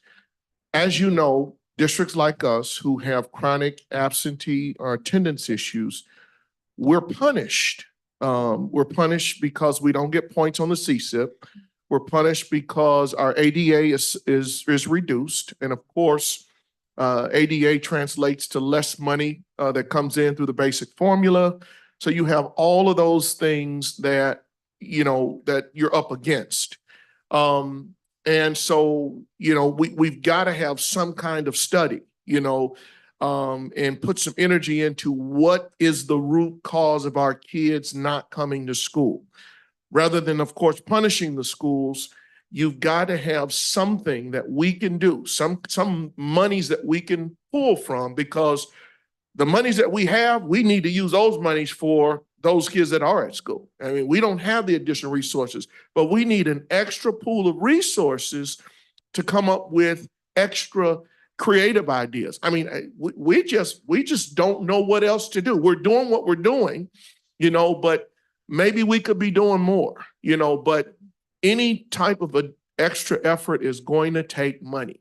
And so we've got to have some money and some advocacy to come up with programs to get kids in these seats. Yeah, I wonder if part of it is like the community schools concept that they used to have in St. Louis Public Schools. I don't know if they still have it, but for example, schools had washers and dryers. And so parents could We have washers and come to dryers. the school and they could do laundry. They can do that now.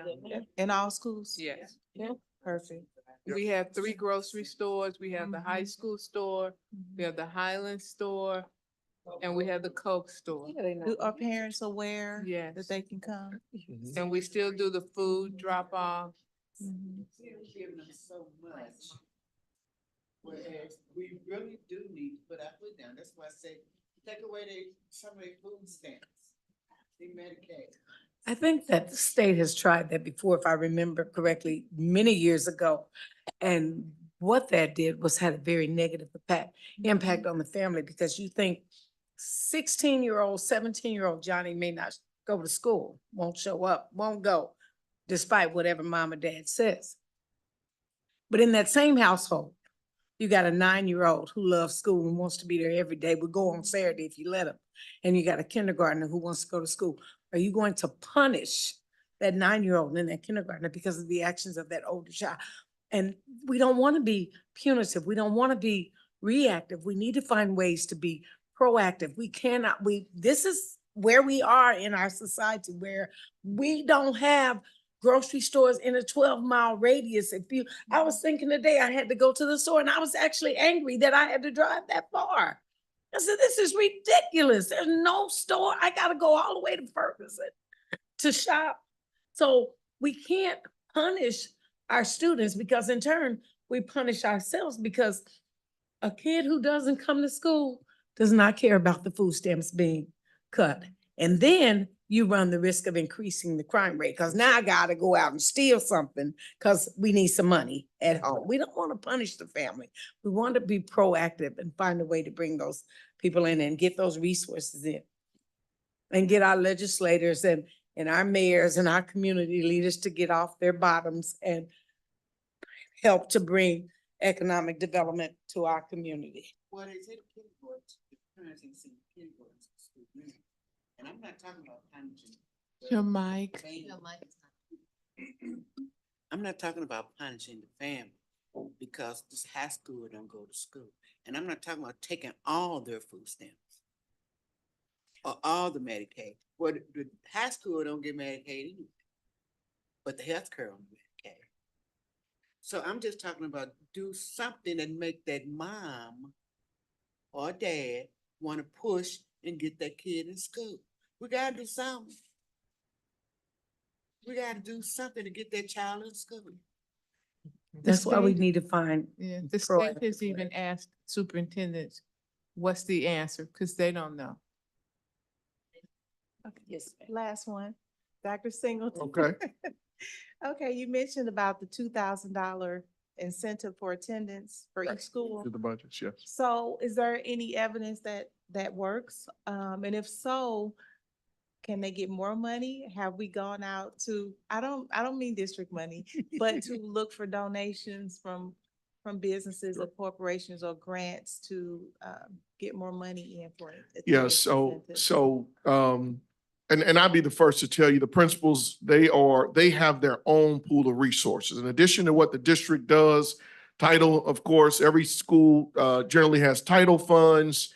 We've got GOB funds. Every school had access to ESSER funds this year. So we've got a pool of resources, money that we're throwing at, trying to address these issues. But the schools do have partnerships, little bit, all these other partnerships in the community that do offer help with incentives. And it is working. It's not working to the volume that we needed. We want to see our attendance at 70 and 80%. We want to see it at 90. But where we are, it's going to take a lot of work to get to 90. It really is. So, yes, ma'am. And with the low attendance, it affects our accreditation as well, doesn't it? Yes, so we do, there is points for attendance. It's pretty low. So it does, but it does impact. Every point that we could get, impacts our attendance. So yes. All right, don't forget, we got to come to work tomorrow, so. Thank you so much. Okay, so that concludes our items for information. Our next presentation is, and it's 10 o'clock, people. Let's do this. Our next presentation is closing the learning gap, PD and stipends, July 2024. And I do want to say this is a repeat item that was brought at the last meeting, but we made a reduction in the stipend. So that's why it's coming back. Yes, Miss- thank you. Thank you for this opportunity. This item was presented previously. At the time of the presentation, I requested a total amount of $83,605. After the presentation, engaged in some conversations with the superintendent, conversations with members of DLT as well as the PD department. And the topic of equity emerged so that we would have equity with all PD that was occurring within the district. Based upon that, I am presenting this item tonight. It is revised to include a rate of $50 per day for participants that would attend the session. So the total request has been reduced from $83,605 to $41,955. So this request is for discussion and then approval on tonight. I'll take any questions you have. It's reduced, yes. Because of the rate of pay, we wanted to make sure we had equity for all schools when we have summer professional development. And so as we looked at the rate, that was a discussion that emerged. And so that's why it's reduced. So the conference registration is almost $800 a person. And then the initial proposal was $50 per hour. And so we're talking about an 8-hour day, 49 people for X amount of days. And so we reduced it to $50 a day. And still the district is paying the registration fee. Absolutely. Thank you. The next item is the UMSL contract for convocation and professional development. Making this presentation is Ms. Deidre Liddell, Executive Director of Student Support Services. And this is in compliance with CSIP's collaborative culture. Greetings, Special Administrative Board, Dr. JPA, colleagues, and community. The Riverview Garden School District will hold the annual district-wide convocation on Friday, August 9th, 2024. This event will be held at UMSL University Blanche True Hill Performing Arts Center. The convocation will take place from 8 to 10:30. In addition, we will do professional development within that center. The convocation is to inform staff of the district goals and to deliver professional development with efforts to improve the climate and culture for Riverview Garden School District and prepare staff for a positive school year. It is recommended that the agreement for the use of the UMSL True Hill Performing Arts Center is approved at the next board meeting for the district's annual convocation in an amount not to exceed $7,905.82. Are there any questions? Thank you. The next item is the memorandum of understanding for student support services for the 24-25 school year. Ms. Liddell.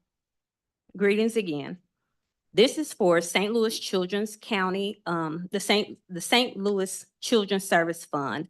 With the St. Louis Children's Service Fund, they provide mental health counseling, evaluations, case management, mentoring, substance abuse programs, and treatment programs, as well as prevention services that are available and accessible to at-risk youth. And services are St. Louis County free of charge. With this, we would like to continue to develop and maintain partnerships and agencies to provide a hopeful outcome through these partnerships that will improve our students' academic health, social, and emotional outcomes, and also improve the school's climate and culture as well as the community. With these MOUs, there are things such as Gateway to Oral Health, vision services, as well as mental illness and prevention services. The Office of Student Services requests the approval for MOUs as presented at no cost to the district. Are there any questions?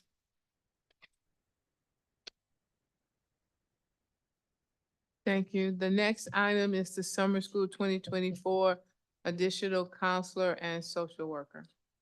That's you too. I thought someone was in between me. Okay, thank you. Thank you so much. All right, greetings again. Due to the rise of mental health and social emotional concerns and the increasing number of families needing community service, assistance, and resources, it is recommended that one professional school counselor and one social worker be added to the 2024 summer school staffing. In addition, this is consistent with past summer school staffing. However, they were accidentally left off the original summer school plan. The budget impact is not to exceed $5,575. It is recommended that one professional school counselor and one social worker be added to the 2024 staffing. Are there any questions? Yes. What will be an example of the type of support that the counselor and social worker will provide over the summertime? So any social emotional supports that's needed. We also have a MOU with one of our programs, which is our Aim High St. Louis, and they're assisting with Aim High St. Louis and making sure that our students are getting on the bus, the attendance and different things, not only for Aim High, but as well as our attendance. They're making phone calls, different things like that. If there is any families needing food service or anything, then they're helping with the transition for meals. If they need meals delivered to them, they're delivering the meals. They're also helping with our meal service for the school year, for the summer school year. Thank you. I got a question. Yes, ma'am. Okay, when we're talking about the psychological support, Mhm. do we have anyone, it's a lot of death, Mhm. a lot of killing. Do we have a social worker or a psychologist that actually see the family, the young kids, the family? Yes, ma'am. So we have CARE STL, and with CARE STL, our social worker and our counselor will make the referral for the family to be seen at our school-based health center located at the high school. Mhm. Thank you. Our next item is the Westview Summer Bridge Program. Making this presentation is Dr. Cedric Gerald, Principal at Westview. And this item is for approval later in tonight's meeting. Dr. Gerald. Good afternoon again, Special Administrative Board, Dr. It's JPA. almost morning. Friend, it is almost morning. I could give the benediction, a good benediction right now. We can go. But I do need something from you all, and I will make it fast. Yes, ma'am. I like her. So you guys have talked a lot about needing to do more, right? So we want to do a little bit more at Westview. We have summer school right now, and that is catered towards students, obviously, who need some support, transitions to the next grade, summer learning, right? So there's another group of kids out there who need something to do to get ready to come to Westview, and that's our 5th grade cohort. What we know for sure is that if we do nothing, they come from several different schools, several different leadership philosophies, and now they all converge at Westview and they see me for the first time. And that can be culture shock because I'm a lot to deal with. I want what I want from students. And so this came about just because, we do have a partnership with, Harris Stowe, the trio Upward Bound. So there's a model in place already for summer bridge programs that we already participate in. We do receive a trio Upward Bound employee who comes out and works with our students throughout the school year. It is right now at the high school. They take summer trips. They get to go on different college visits and excursions. But there's also ACT prep classes that those students, when they stay on campus at Harris Stowe, they do take the college tours, the classes. So what I'm asking is if we could replicate this to some extent by having a transition program from 5th to 6th grade at Westview to serve as enrichment. We've called it Transition to Eagles, a journey to the 6th grade and beyond. Just in short, I think that you are all provided a copy of what that looks like. I did do some front loading, talk to different individuals, talking to Dr. Latanya Collins, who's the president of Harris Stowe, and just lending her resources. Dr. Jasmine Lewis, who is the director of Trio Upward Bound at Harris Stowe, who has just been working with me, just consulting. And then again, Mr. Sessions, Deja Sessions, who comes to Westview throughout the school year to replicate what they're doing at Harris Stowe.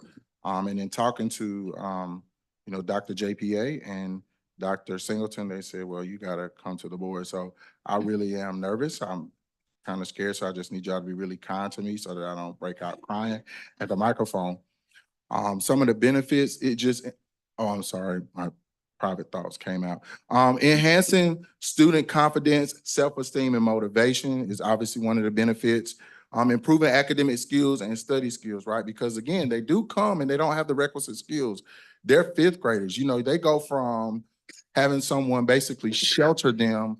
They come to Westview and there's a bell schedule now. The bell rings and they're expected to move all over that building and know where the band room is and know where the cafeteria is and know who do I go to if my stomach hurts. Because that's something that's real when you're a fifth grader going to the sixth grade, right? Who do I go to if I don't understand my schedule or if I lost my schedule or if I don't know how to get another copy of it? And so what we want to do is provide them with some enrichment, but also some supports to get them ready on day one.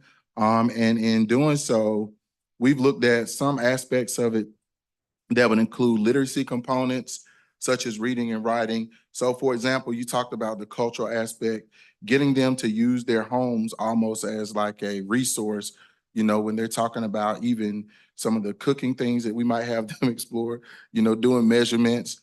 So that first week they would come, and I'm just gonna wrap up here in about another 2 minutes. They would come exploring self, 2 seconds, discovering our past. So they would do like a scavenger hunt, journaling activities, and then a community service project. And then some activities would be, again, the orientation workshop. It would not supplant or take place of the onboarding and orientation that would happen closer to the start of school, because this is optional. We want to be able to do outreach and ask the students to come. We hope to be able to do some time in June, and then maybe even do, if the resources are available, Dr. Singleton, even perhaps some days in July. And so that workshop of activities will happen. And then even some health and wellness things. We have hired a FACS teacher. So we will have our FACS class. Yeah, you can clap for that, because we've got a FACS room that will actually be used for FACS this year. So we're excited about that. But even health and wellness is a piece of it. Math and science, just looking at recipes. You know, I made a pound cake the other day. You know, 3 cups of butter and 3 cups of flour, and 1/4 a cup of, baking powder. You know, it was a pretty good pound cake. And I even shared it. And then I would say the culminating activity would be, Dr. Collins has agreed to allow those scholars to come and visit Harris Stowe, get an opportunity to eat in the mess hall or the cafeteria on campus. And so I'm here to ask you for some resources to be able to do some of those things and then perhaps be able to replicate it later on. So I'll stop and see if you guys have any questions. Ladies, have any questions? All right, quick question. Yeah. So I see the 12th. Mhm. So you've already contacted the parents and kind of know, like, will you have to push the timeline back? Because I see June the 12th through the 21st for the first week.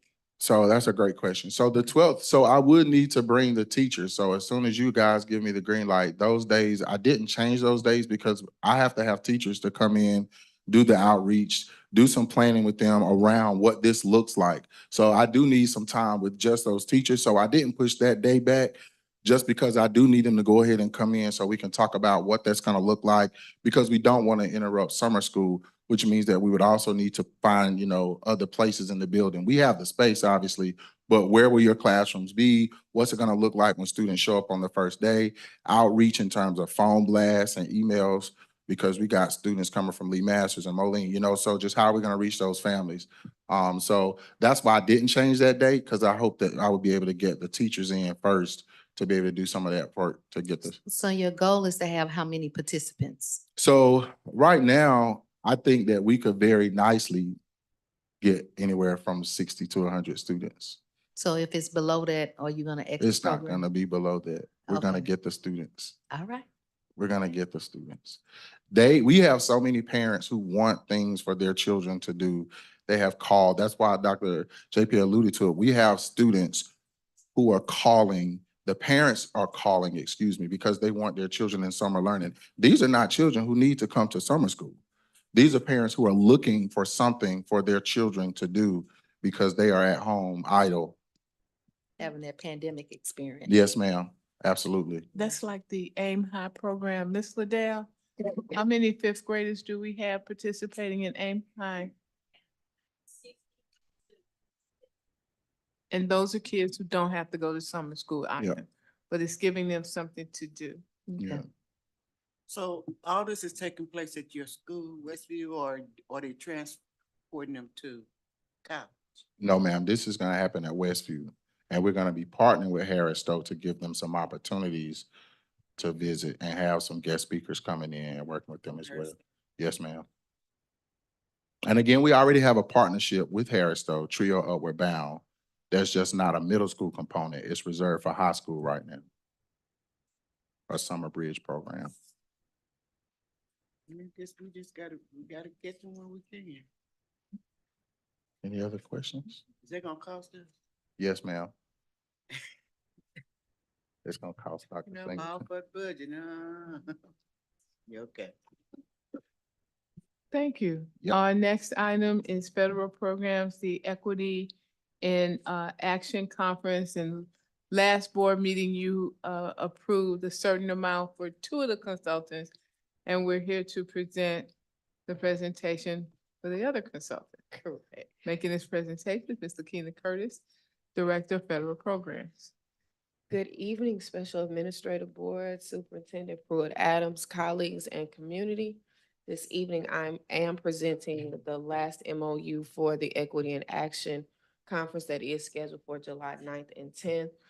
Dr. Tiffany Patton presented the remaining MOUs at the prior board meeting, and this is the last one for Dr. Demond Holt. He is presenting as one of the keynote speakers, and if you are familiar with him, he was our keynote speaker for our convocation last fall as well. So he'll be returning to keynote for this particular conference as well. He'll also be returning for some other events scheduled during the school year, which is why we have an MOU. The portion that federal programs will be paying for is $9,003.87. But in the MOU, it is not to exceed the remaining $40,000, which will be covered by student services. So we wanted to make sure that we collaborated with the 2 departments to make sure that you all had the information now. Are there any additional questions?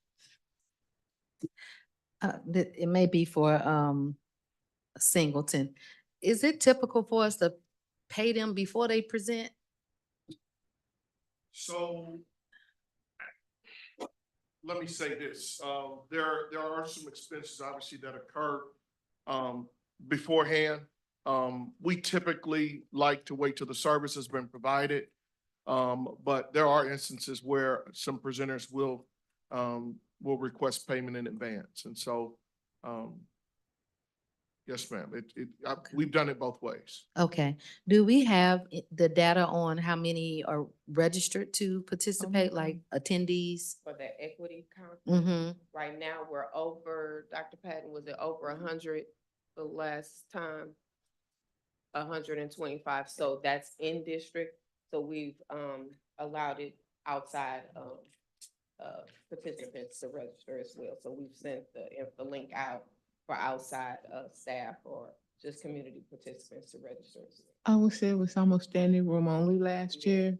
It was. And principals were saying it was one of the best conferences that they had gone to, that I think there was one teacher at the high school who it changed his whole mindset. So we've reached out to other districts to participate, or it's just like, okay, just on the website? Okay. All right, thank you. And that too is, I think at the conclusion of this meeting, right? I believe so. Yes, it is. Our next item is Kick Up Renewal. Making this presentation is Dr. Tiffany Patton. And I'm going to turn it over to her. Good evening, Special Administrative Board, Dr. Pruitt Adams, colleagues, and community. This item is for renewal of the Kick Up platform, which we currently use in the professional development department. for district staff members to register for professional development sessions throughout the school year. It also includes the feedback survey and collects data on the feedback that is provided from staff members to present in evaluation reports when the professional development program is evaluated. Additionally, there is an instructional coaching component that is utilized to house district walkthrough data. Some of the goals that you heard tonight in regards to the instructional suite data that is housed in Kickup. And finally, we use this platform for new teacher mentor cycle collection data. So this is being presented for renewal. We've had this program for 2 years previously in an amount not to exceed $24,854. Happy to answer any additional questions you may have about this. Thank you. Thank you. Our last item for discussion is collective bargaining agreement. Making this presentation is Mr. Travis Ford, Assistant Superintendent for Human Resources in Title IX. Good afternoon, Special Administrative Board again, Dr. Pruitt-Adams, colleagues, community. Today I have before you the collective bargaining agreement. This collective bargaining agreement, we have completed our negotiations with our GSD negotiation team and the RGNEA negotiation team. And so before you, I will talk about several of the areas that we have the tentative agreements on, which would be the changes to the collective bargaining agreement for the 2024-2025 school year. The first one would be under 3.3 extracurricular compensation. It was requested that changes be made, and there was a tentative agreement regarding extracurricular compensation. It was that the extra duty contracts will be dispersed once the recommendations have been made and approved by the school board, as opposed to waiting until after August 1st. The second one is under 5.8 transfers. The major change in this area of the transfers is the transfer period. The transfer period had lasted 5 days until after the last 5 days after the teacher's last workday.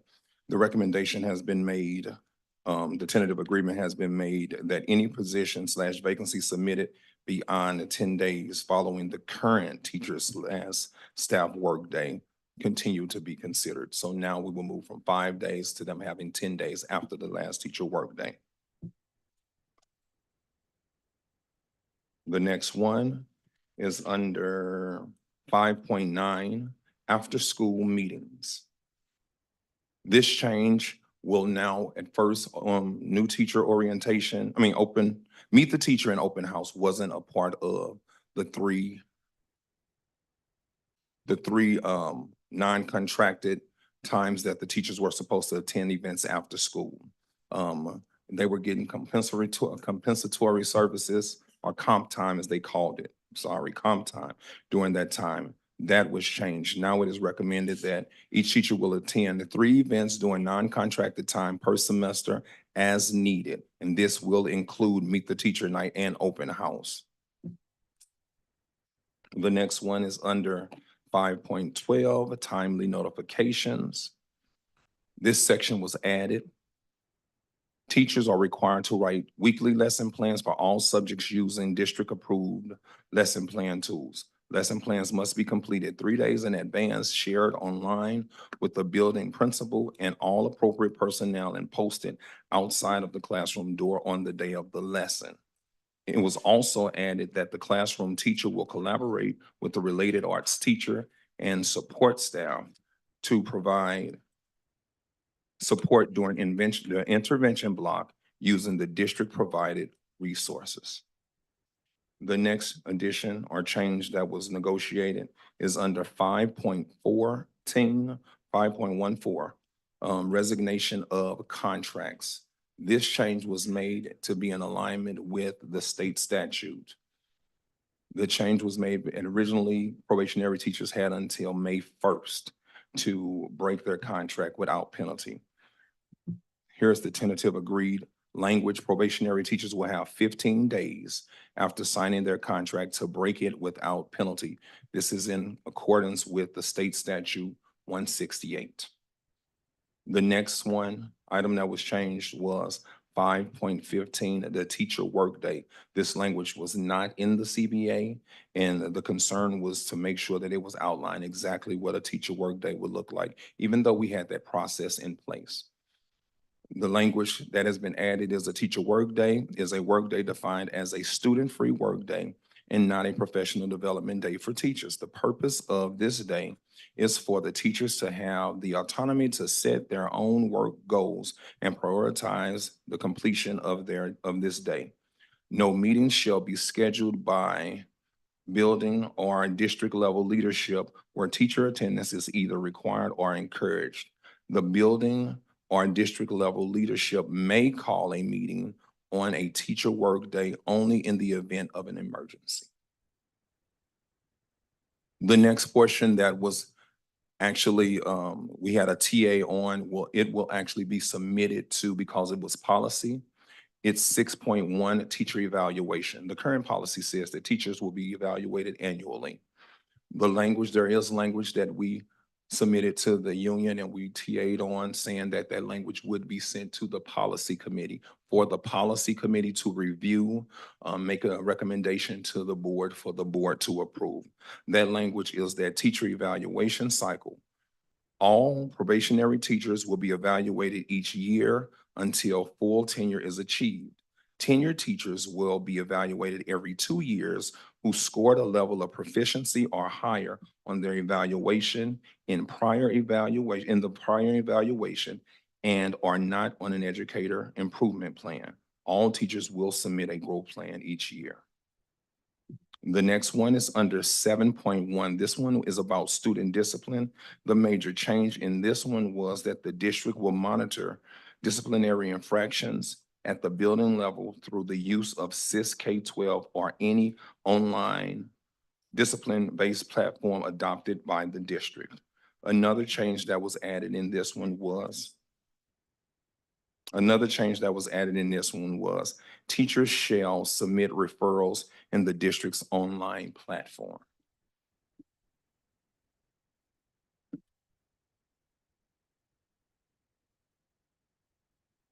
The last change in this section about discipline was that outcomes or updates for referrals will be determined and are communicated within 2 days, within 2 work days of receipt. The next one, which is the last piece, it is a MOU. An MOU was proposed to be added to the collective bargaining agreement. This MOU focuses on the central services collaborative meetings that the district has with the union. These monthly meetings are meetings that we conduct monthly each year.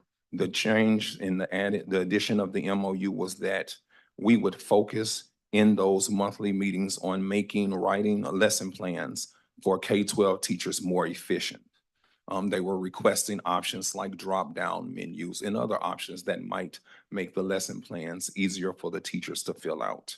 And so this MOU is just that we will continue the conversation, and there will be no issue with them continuing to bring up the lesson plans and also giving them an update on where the curriculum and instruction department is. We're trying to make some changes or looking at how to make the lesson plans more efficient. And the last piece under the MOU is concerning the end of quarter grading time.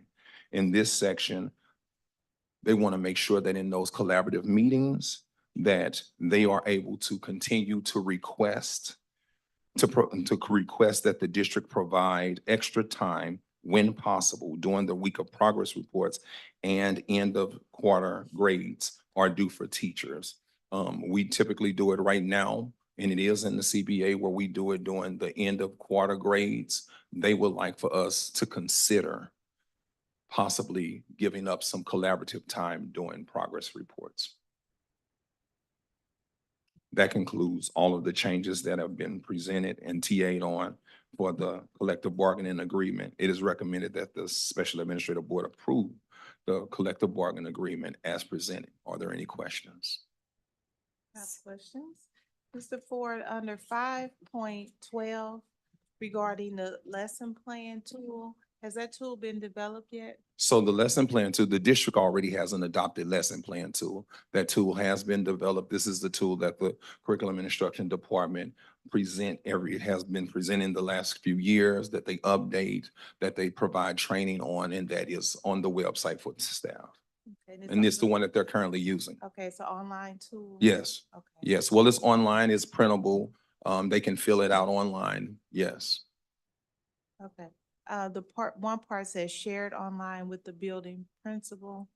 So are teachers to develop the lesson plan with that tool? How do they share it online if it's? So how they share it online is essentially you take your lesson plan, you complete your lesson plan, Mhm. and then you can share it in a Google Doc to the principal or the administrator. It says all appropriate personnel, because different buildings have a different system. One building may say send it directly to the principal so that the principal may review. The other building may say send it to the instructional coach, and then the principal and the instructional coach collaborate. Some of them have a shared folder where you drop your lesson plans in it. So that's why it says shared online. And the next question is under 514, resignation of contracts, number, letter D. Can you share with the board after tonight, state statute 168? Mhm. I could not find the information about teachers getting 15 more days to break their contract after they've signed it. So can Okay. you share that? I sure will. I don't know if I have old information, but I couldn't find it I'll share anywhere. the statute. Okay, thank you. And then the last one is 6.1, Mhm. under the evaluator, education evaluation. The language that talks about the policy GCN Mhm. will address the probationary or the evaluation cycle. That makes sense, but why is that language in this document if it's going to be addressed with the policy? So the language was offered in the document. It's offered under 6.1 as a note, and it's bolded and italicized. The language is provided so that the board will know, and so also that the teachers union will know that the language has been shared, and it is going to be shared. And if the board approves it, then it will be adjusted in the CBA. That's the reason the language is provided in the document, and it's provided as a note. Thank you. Thank you. That concludes all the items for discussion.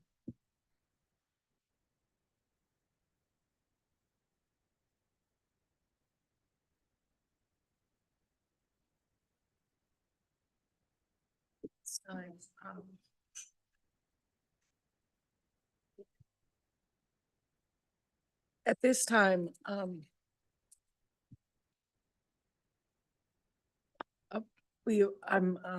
asking for a motion to approve the consent agenda.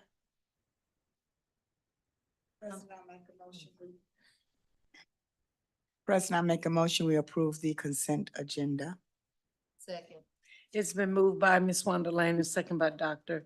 Avant Elliott to approve the consent agenda items. Are there any questions? Roll call vote, Shay.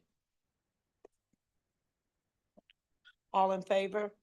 Aye. Aye. All right, thank you.